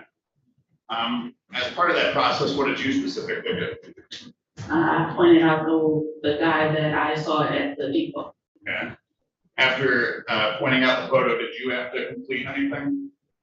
Yes, I had to sign, I think I had to sign my name onto what I circled and agreed to, my initials. I think that was it. Would you recognize a copy of that, a photo, but also the form, if I showed it to you? Yes. All right, showing what's been previously marked as proposed exhibit 3.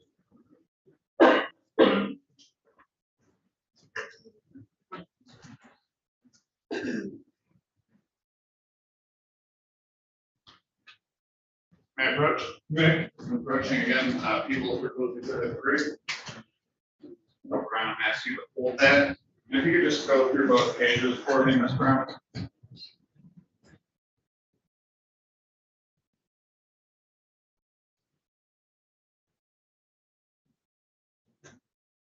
Is that the same photo and form that we were just speaking of, Mr. Bill Brown? Yes. Have there been any changes or alterations to that form other than the exhibit sticker? No. Does it fairly accurately depict the photo as well as the form and the contents of it that you observed back on April 5th, 2022? Yes. Your Honor, people move to the admission of proposed exhibit 3 into evidence. No objection. Admitted? May I publish to the court? Yes.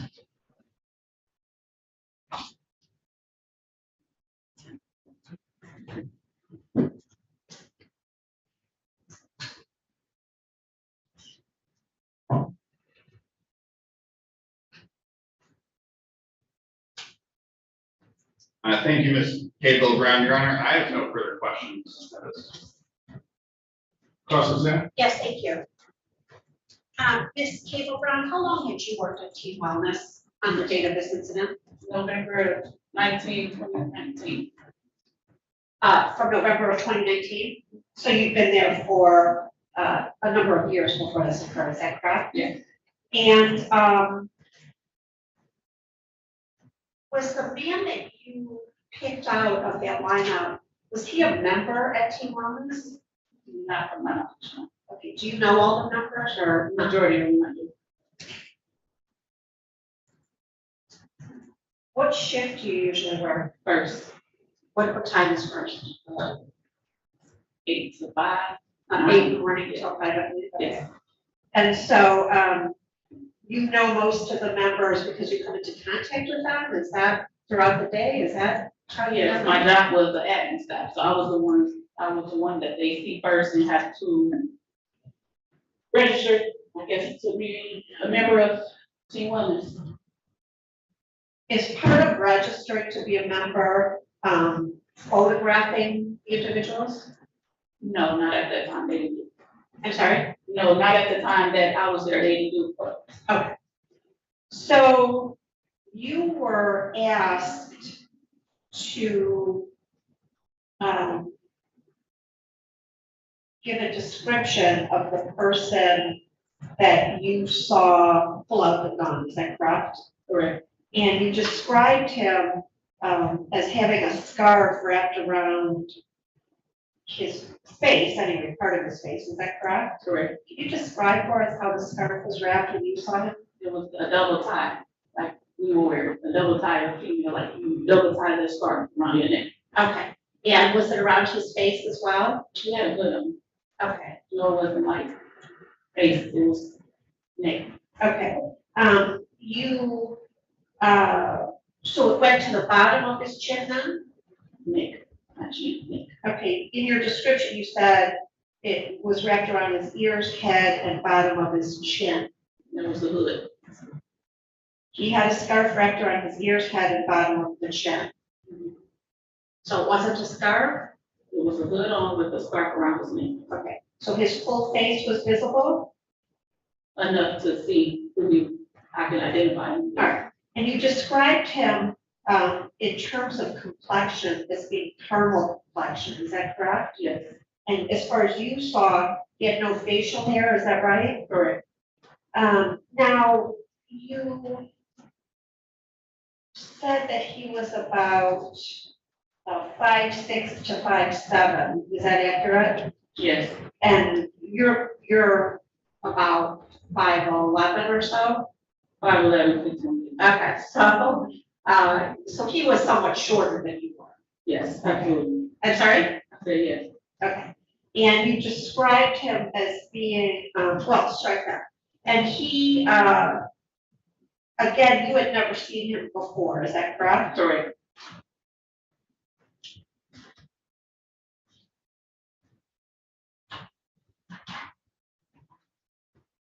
When you went to do the lineup, that was about 5 or 6 days later, is that correct? Correct. And had you gone back and looked at any of the video in between that time? No. Had you seen any other photographs? No. Not with any of your other coworkers? No.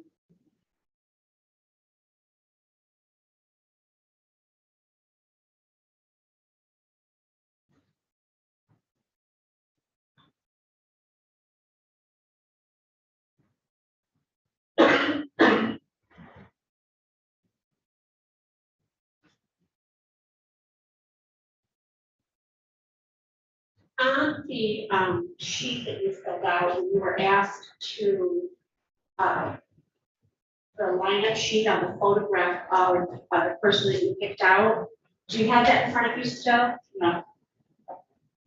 Your words were, I believe this is the guy. Were those the words that you used? Yes.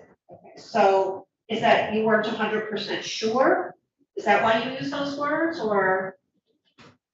I believe that was the guy. Okay, so it is the guy? I believe that was the guy at the end. So that's what you believe after viewing him and viewing what happened that day? Correct. But not completely positive. Didn't change, I know, I guess if you want to call it.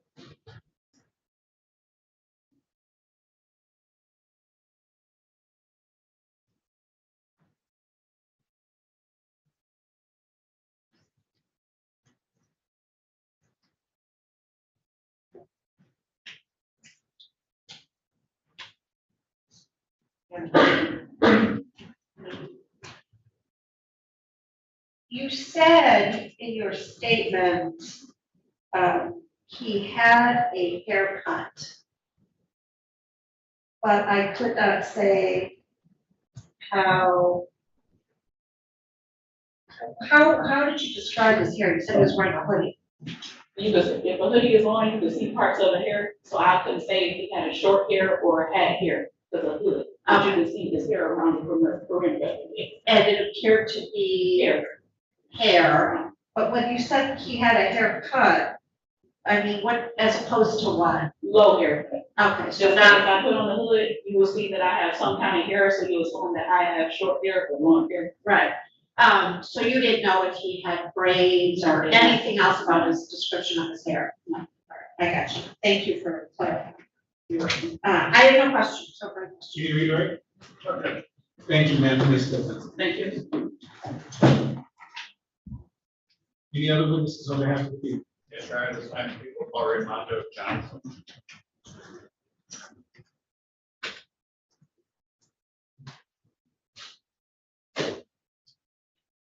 Yeah, offer of proof as to what Mr. Johnson was. He's one of the listed complainants. Yeah, that, I know it might be a little cumulative, Judge, I'm trying to keep it moving.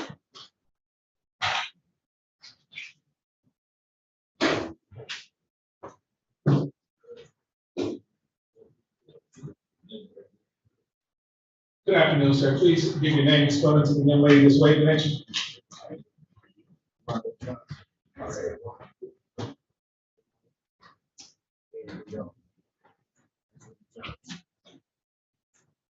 Please raise your right hand, sir. You swear or affirm to tell the truth, the whole truth, nothing but the truth, so help you God? Thank you, sir. Please have a seat in the witness box next to me. Voice a nice and loud, speaking to that microphone that's to your left. Back. You can pick that microphone up and place it in the lap to speak to it. Okay?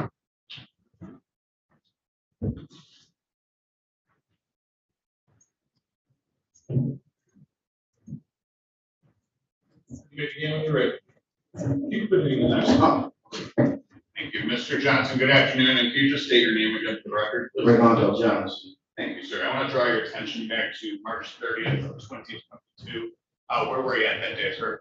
I was at work at Team Wellness. What was your job title with Team Wellness? Team Wellness, I was a security MHT, medical health technician. Were you working that day, sir? Yes, sir. I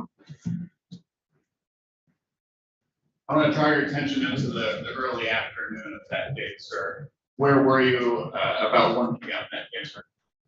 1 p.m. I was called over to the area on the property of Team. It was outside. It's called the Depot. It's outside. When you arrived to that area, what did you observe? A couple of my coworkers was around the defendant, trying to talk with him, but it was only like for like not even a half a minute, and the shooting started. Okay. Do you recall which coworkers were speaking to that individual? Deontay Davis was there. I know he was saying whatever I couldn't really make out.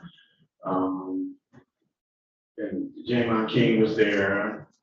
Supervisor Mark Freeman was there, and another coworker, Aisha Jackson, was there too. Okay. About how far away from that group of individuals were you when you? It wasn't far. Closer to me and you are. We 4 or 5 feet, maybe like a little circle around. And could you describe you used the word defendant? Could you describe what the individual was wearing that day? A blue jacket on with eyes. And can you say that again? You moved my. Oh, sorry. A blue jacket with eyes on each side, left and right, and had the pants to match that day. So pants that match those blue pants as well? Yeah. What, if anything, was he wearing on his head? I think he had the hoodie like slightly on a little bit.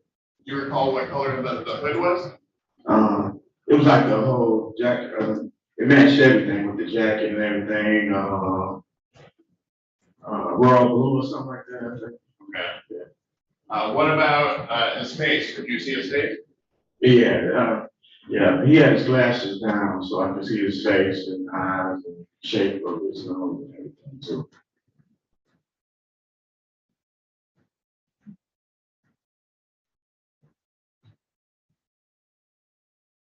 And at the facility, was he required to wear any sort of mask or anything like that? Well, I don't understand how we've not established if the person had any connection to the facility. It sounds like you just walked in, you saw him for 30 seconds. Bless you. Foundation, thank you. I'll move on, Judge. Thank you. Now, you said you were about 4 to 5 feet away when this all started. Could you describe what you observed when this incident happened? Okay, well, before that happened, the shooting happened, I seen him like 2 hours before that. Okay, we'll start there. You say you saw him. Was this the man in blue you said? Yes. When, where was that, I should say? It was at the gate. Which gate? My area gate at Team Wellness, right at the gate. Because he was told that he couldn't. Objection, that's your side. Without telling us anything you heard or what he was told, did you tell him anything? No, that day, both times I didn't say a word. Okay. So without telling us anything he might have been told, what did you observe At the gate, the first time I saw him, supervisor, two of the supervisors was there, and they was telling them, well, Objection, hearsay. Without what they specifically said, just what happened. come back later and we can see what. Objection, hearsay. Judge, that's not an assertion, it's not capable of being true or false, that's a command. It's not hearsay. I know in person's words, but it's not. We've already heard the same. Go ahead. So he was told to come back later for what? To maybe get checked out, because I don't think, Okay, well, if you're not sure, don't. Okay. But this was about 2 hours beforehand? Yeah, 2 Okay. hours. Prior to seeing him 2 hours beforehand, had you ever seen him elsewhere?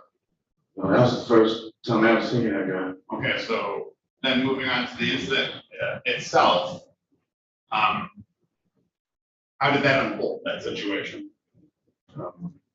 Like I say, it wasn't that long when I met everybody there. I heard the words, you want to see what I got? And who said that? The defendant. And before, that's when you start shooting. You're doing the right arm across your body? I'm thinking, yeah, 'cause I was like over to the west side of the circle right here. Yeah, I'm thinking, but I know it went inside. So Came out, it was like slow motion. So you're inside Yeah, and out. of a coat? The jacket. Okay, and then the left inside pocket? We have to describe to the court reporter, so I want to make sure I'm getting what you're saying. Yeah, like the left. Okay. And then after, well, so he pulled something out, what did he pull out? A black gun. Okay. Big gun, small gun? Medium sized gun. Okay. After the gun's pulled out, what happens? He fired and shot Deontay Davis, and we didn't try to look around and see. The sliding door shut on me. Boom, and I got knocked back, and I tried to board those like a football player through it, and I kept hearing shots ringing off it. When I finally closed through, I was able to run inside the building. How many shots did you hear? But I'm thinking, it had to be like over 4. Okay. I'm thinking, it's more than 2. Did you, after you ran, ever turn back? Did I turn back to go back now? When you went through the glass doors, you said? Yes, the automatic sliding doors. Yeah, it caught its shell, and I hit it. You said it what on you? The sliding, it shed on me. The sliding automatic doors, it shed on me. When I was trying to go through, they opened real slow, but it was shedding on me, and I wasn't able to, and I hit the door in the back. Okay. After you went through the glass doors, did you ever see the shooter? No. Did you see where the shooter went? No. Was anybody with you when you went through? I was telling a lot of people to get down. It was like members was running that way, and I was telling them to get down, go back that way. Telling them to get down and stay in there because they running too. The noise. So.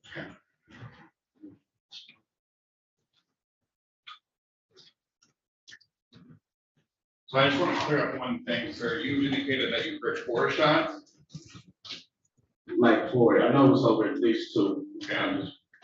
I just stick around, I'm hearing. I got you. Mr. Johnson, do you recall speaking to the police about this incident? Yes, sir. Okay, and do you recall how many shots you told the police you heard that day? No, I don't.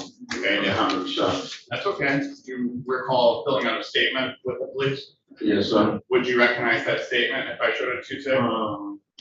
Probably so, yes. Okay, well, did you sign that statement? I think I did, yeah. Okay, and if I showed you that, would that refresh your memory? Yeah, sure. Specifically, Your Honor, showing opposing counsel the statement from Mr. Johnson on page 3.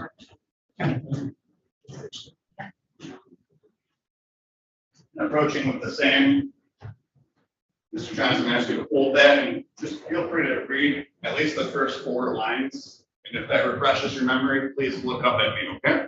Okay.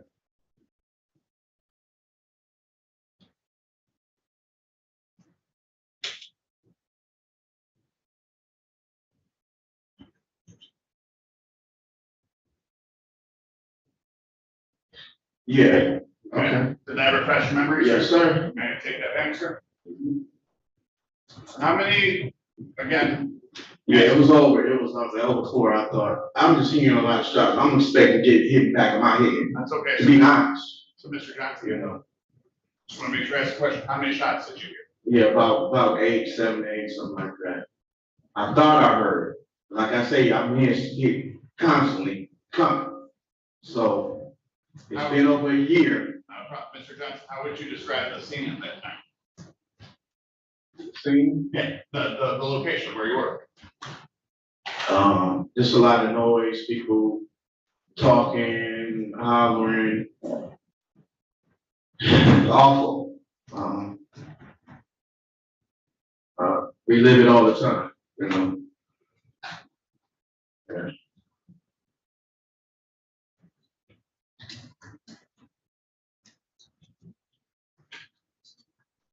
Thank you, Mr. Johnson. I have no further questions. Cross-examine.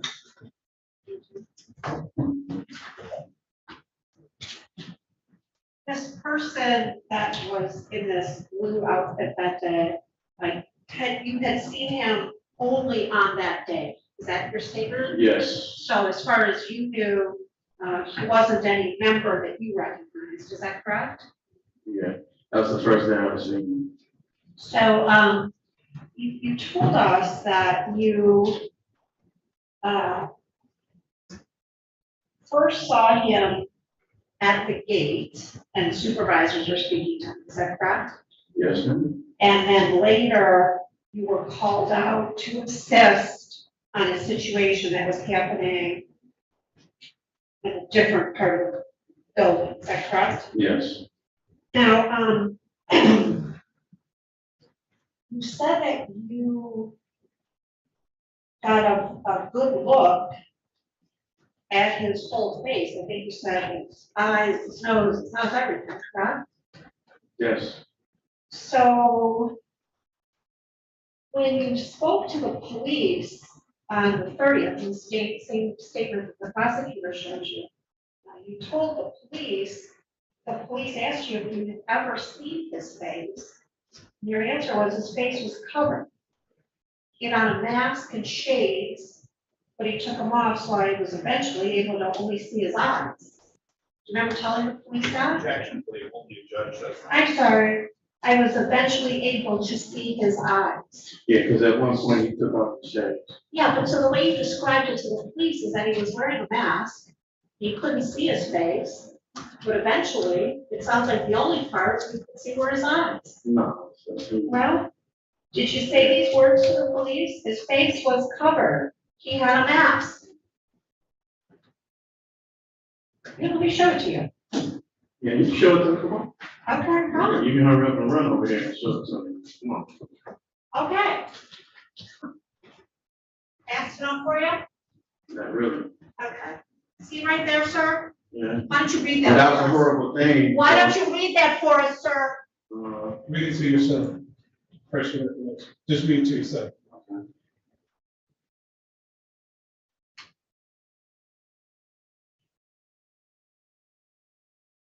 Okay. Here you go. So you can hold on to that now, please. So you did sign the bottom of that page, is that correct? I'm sorry? Yes. And you would agree with me that what you told the police that his face was covered with a mask, is that correct? Yeah, if I wanted at that time. Okay, Yeah. and that of course was just a few hours after the incident occurred, is that correct? Yes. And that was in response, of course, to the question, have you ever seen his face, correct? Yes, but his mouth, you can tell it's COVID time. Okay, So sir, if you've answered the question, thank you very much. If the prosecutor wants to ask you anything else, he can. Okay. You did say that it was COVID time, so was everybody wearing masks? Everybody at Team Wellness wearing masks? Your personal choice if you want to have a match. All right. Now, today you've told us that when you went up to the group of people where this individual who was wearing the blue outfit was, you said that you saw him, well, he said the words, "You want to see what I got," and then he pulled a gun. Is that correct? Yes. Now, you remember when you spoke to the police at the same time as you told the police you heard 8 or 9 shots, at the same time you told the police about the mask, you remember telling the police something different. You remember telling the police that I heard the guy say a swear word to Deontay, unknown what he said? Do you remember telling the police that? No. Okay, why don't you look at that same statement, sir, at the top of page 2.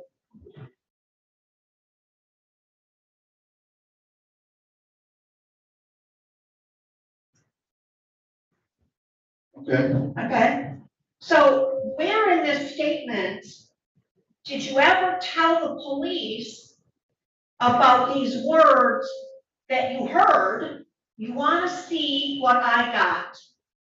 Is that anywhere in your statement to the police? Well, I thought I told a few police officers there that day. Okay, but it's probably not in there, but. Well, you're right, it's not in there, because when they asked you what you saw or heard, you said you couldn't hear anything that the shooter said. No, I don't remember saying that. Okay. I heard him say a swear word to Deontay, unknown what he said. I saw him pull and start shooting. Isn't that what you told the police? I didn't say no, I don't remember that. Well, About a swear word, but I know, you, I heard. You signed the statement, is Let that me see correct? what I have or whatever. You signed the statement, is that correct? Yeah. The police asked you to read through it and make sure that it was accurate as to everything you had heard and seen? Didn't the officers ask you that? I think so. Yeah, and you did that, is that correct? Yeah, I think so. Okay, and so really what you told the police was that you never heard the shooter say anything but some swear words that you couldn't really hear. No, I heard it. All right, but you didn't tell the police about it. It might not be on here, but I did. Okay. 2 times. Well, how many other written statements did you make where you signed your name? Just the only one I remember. Thank you. I don't have your. You read it? All right. Sir, did you discuss any of your testimony or what happened with Javon King? About that day? Yeah, we talked. How about Raimondo Johnson? I'm Raymond. Oh, I'm sorry, Mr. Johnson. How about Mark Winfield? No, I haven't seen Mark in a while. How about Alicia Cabell Brown? Oh, no.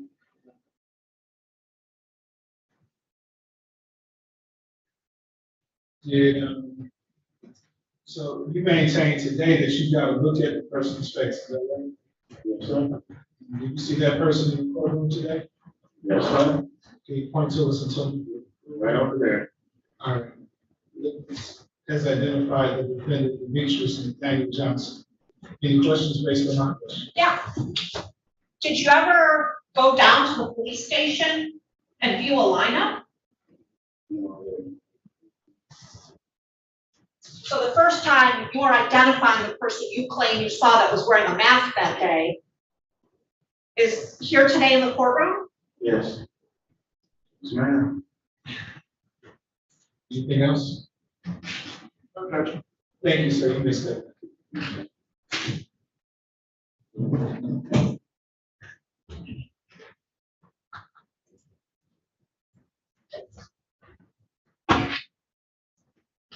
Any other witnesses on behalf of the people? All right. Any witnesses on behalf of the defendant? That's good. People?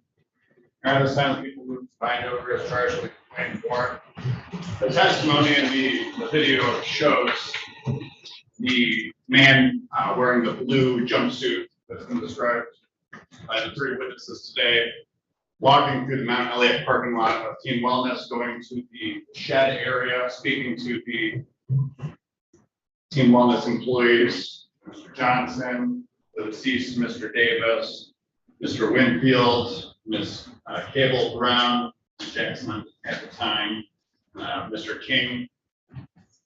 During the course of this conversation, Mr. Johnson pulls out a gun from his inside left pocket and begins firing a number of shots, at least 2 hitting Mr. King. You can see on the video, several more are fired and pointed in the direction of those fleeing from Mr. Johnson.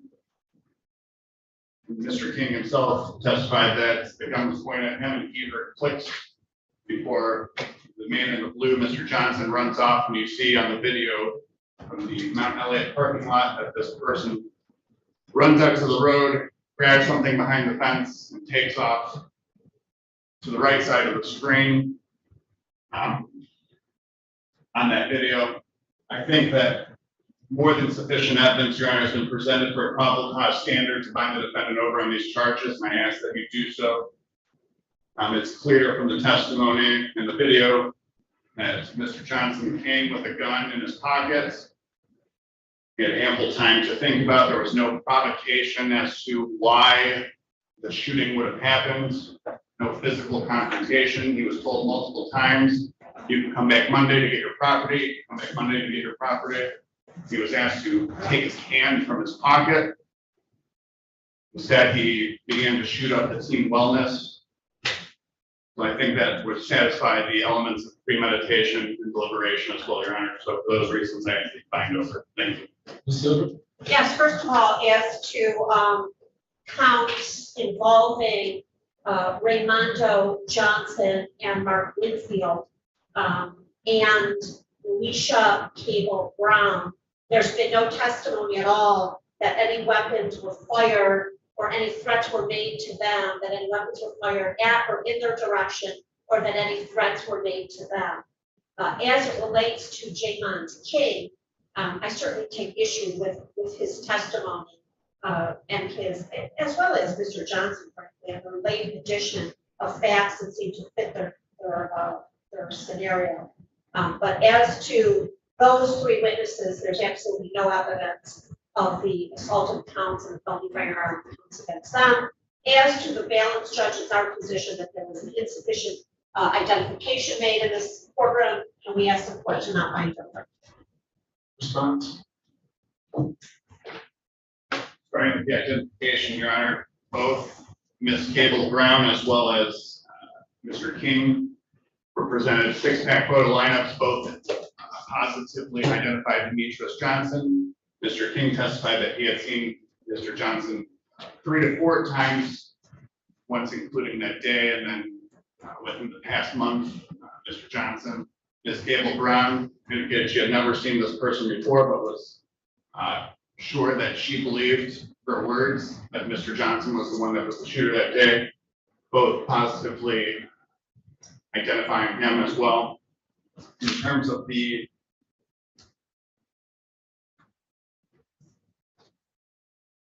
charges of assault with intent to murder to the 3 particular individuals that Ms. Silver argues, the video shows that during the course of the shooting that the gun is pointed at everyone, discharged multiple times, the 2 first at Mr. Davis, but then the shots continued to be shot after that point. It's not just that Mr. Davis was hit 5, 6, 7, 8 times, but the gun you can see on the video is discharged multiple times, including at the glass door, which shatters, which we know that Mr. King and Mr. Johnson were running towards. That shows that the shooter, Mr. Johnson, Demetrius Johnson, intended to keep going with this rampage of shooting at the Team Wellness Center and does establish assault with intent to murder. And so for those reasons, I ask again that you find over. Let me see the video. Sure.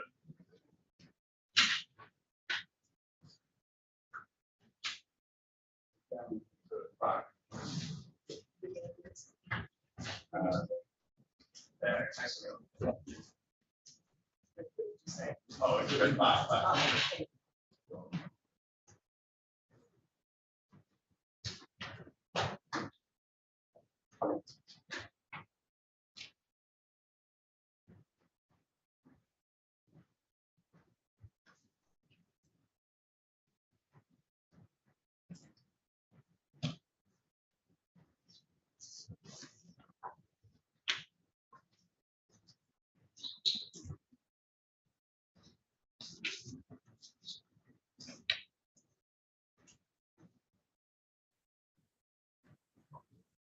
I'm publishing exhibit 5. This is beginning at the 4-minute 5-second mark.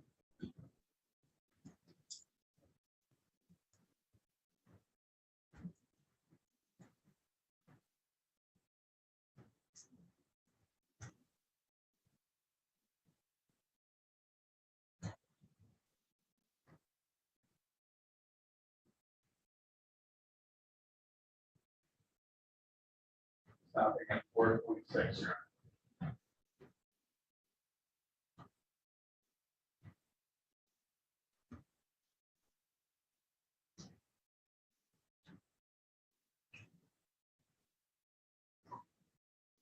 Okay, so the video itself shows the shooter shooting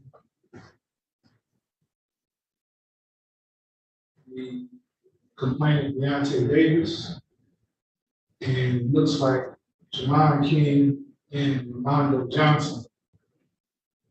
Where do you believe that Miss Cable Brown is in this video? Yeah, based on the testimony, she goes, make sure I got it right, she goes to the right. Where is she in this video? Right now? The video. Okay, Judge.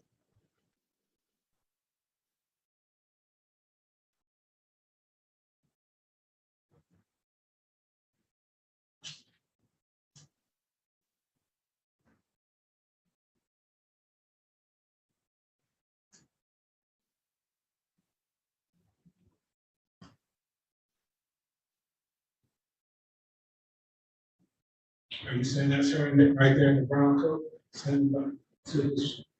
How can he tell us the answer? That's not, okay. The I'm prosecutor. asking the prosecutor what the theory is. Oh, what the theory. Okay.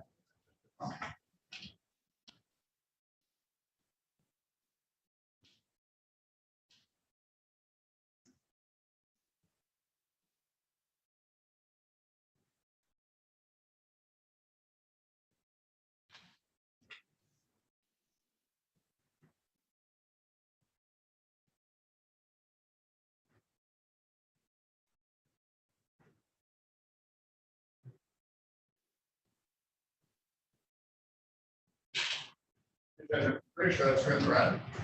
Yeah, and I did see him point the gun that direction, as well as the person that's laying on the ground to his left, and the two people that's running towards the door. So if there's any issue as to this case, it would be the identification as this defendant being the person. I don't think there's any doubt that this was a homicide, murder in the first degree. And as well as the assault with intent to murder, Jamon King, Mondo Johnson, Mark Winfield. And based on the testimony that Ms. Cable Brown gave, which is consistent with that person in the red running, looks like the gun was fired in her direction as well. The rest are just accompanying felony firearms. Court is satisfied that people object to verdict of probable cause as it relates to all the charges contained in the complaint to the warrant. Court finds those charges were committed in the city of Detroit. The court finds probable cause to believe this defendant will be bound over to Wayne County Federal Circuit Court Criminal Division for proceedings. This arraignment on the information, date and time will be June 13th, 2023 at 9:00 a.m. Speak very briefly as to people's proofs. There's a number of witnesses that were present. Their testimony is pretty consistent as to what the defendant allegedly said, as well as it being the defendant. There was some in-court identifications, as well as identifications made in the lineup by Ms. Camille Brown, Jamon King, indicated that the defendant that's here in court is the person who was there with the gun. So then we bound over to Third Circuit Court Criminal Division for proceedings once again on June 13th, 2023 at 9 o'clock a.m. Then it will be remanded to the custody of the Wayne County Sheriff. Thank you, Judge. Thank you.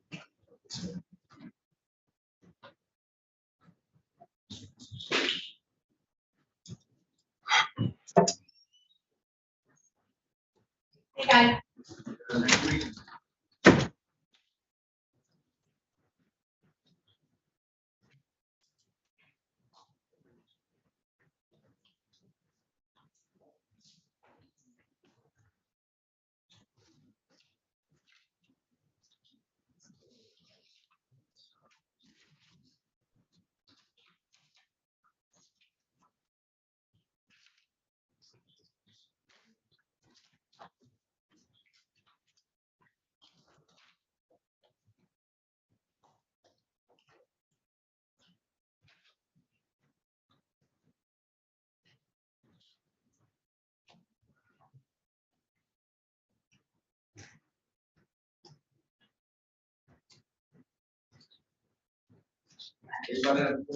Thank you, you as well. Appreciate you.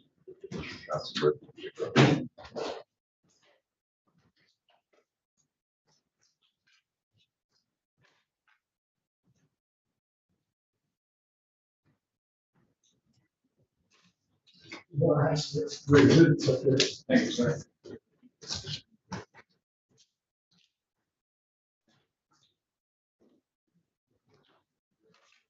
Thank you, sir.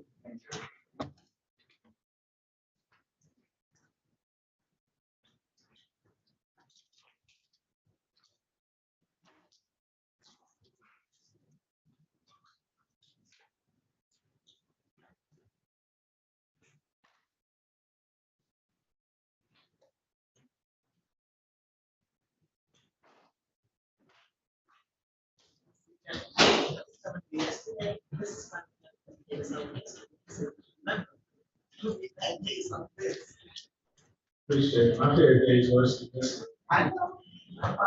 You would have it. Good, bad.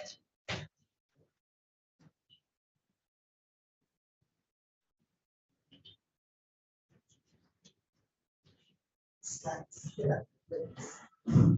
I said, I wanted to slap the spit out of this drama king. It was so remarkable.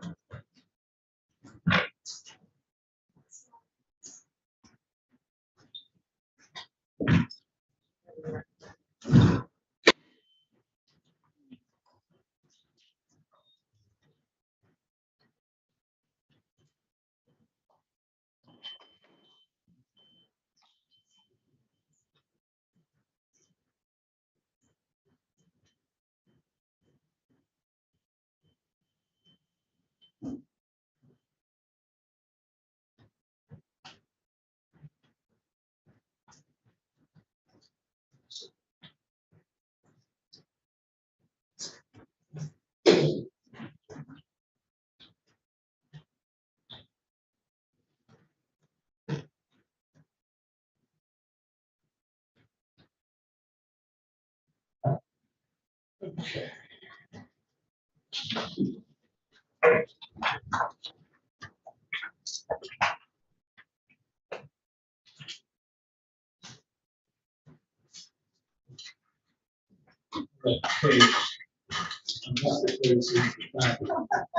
Thank you. You said you got some stuff for me to sign? Yes, Your Honor. I have a question Yes. for Miss Esther. From today, investigator come out. Tether. Tether, okay.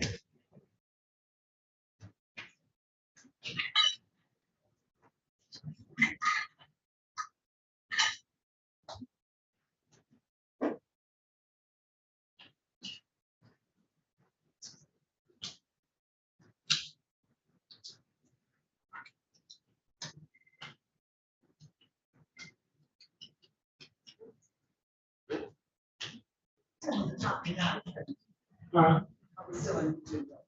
I was wondering what you talked about the hall of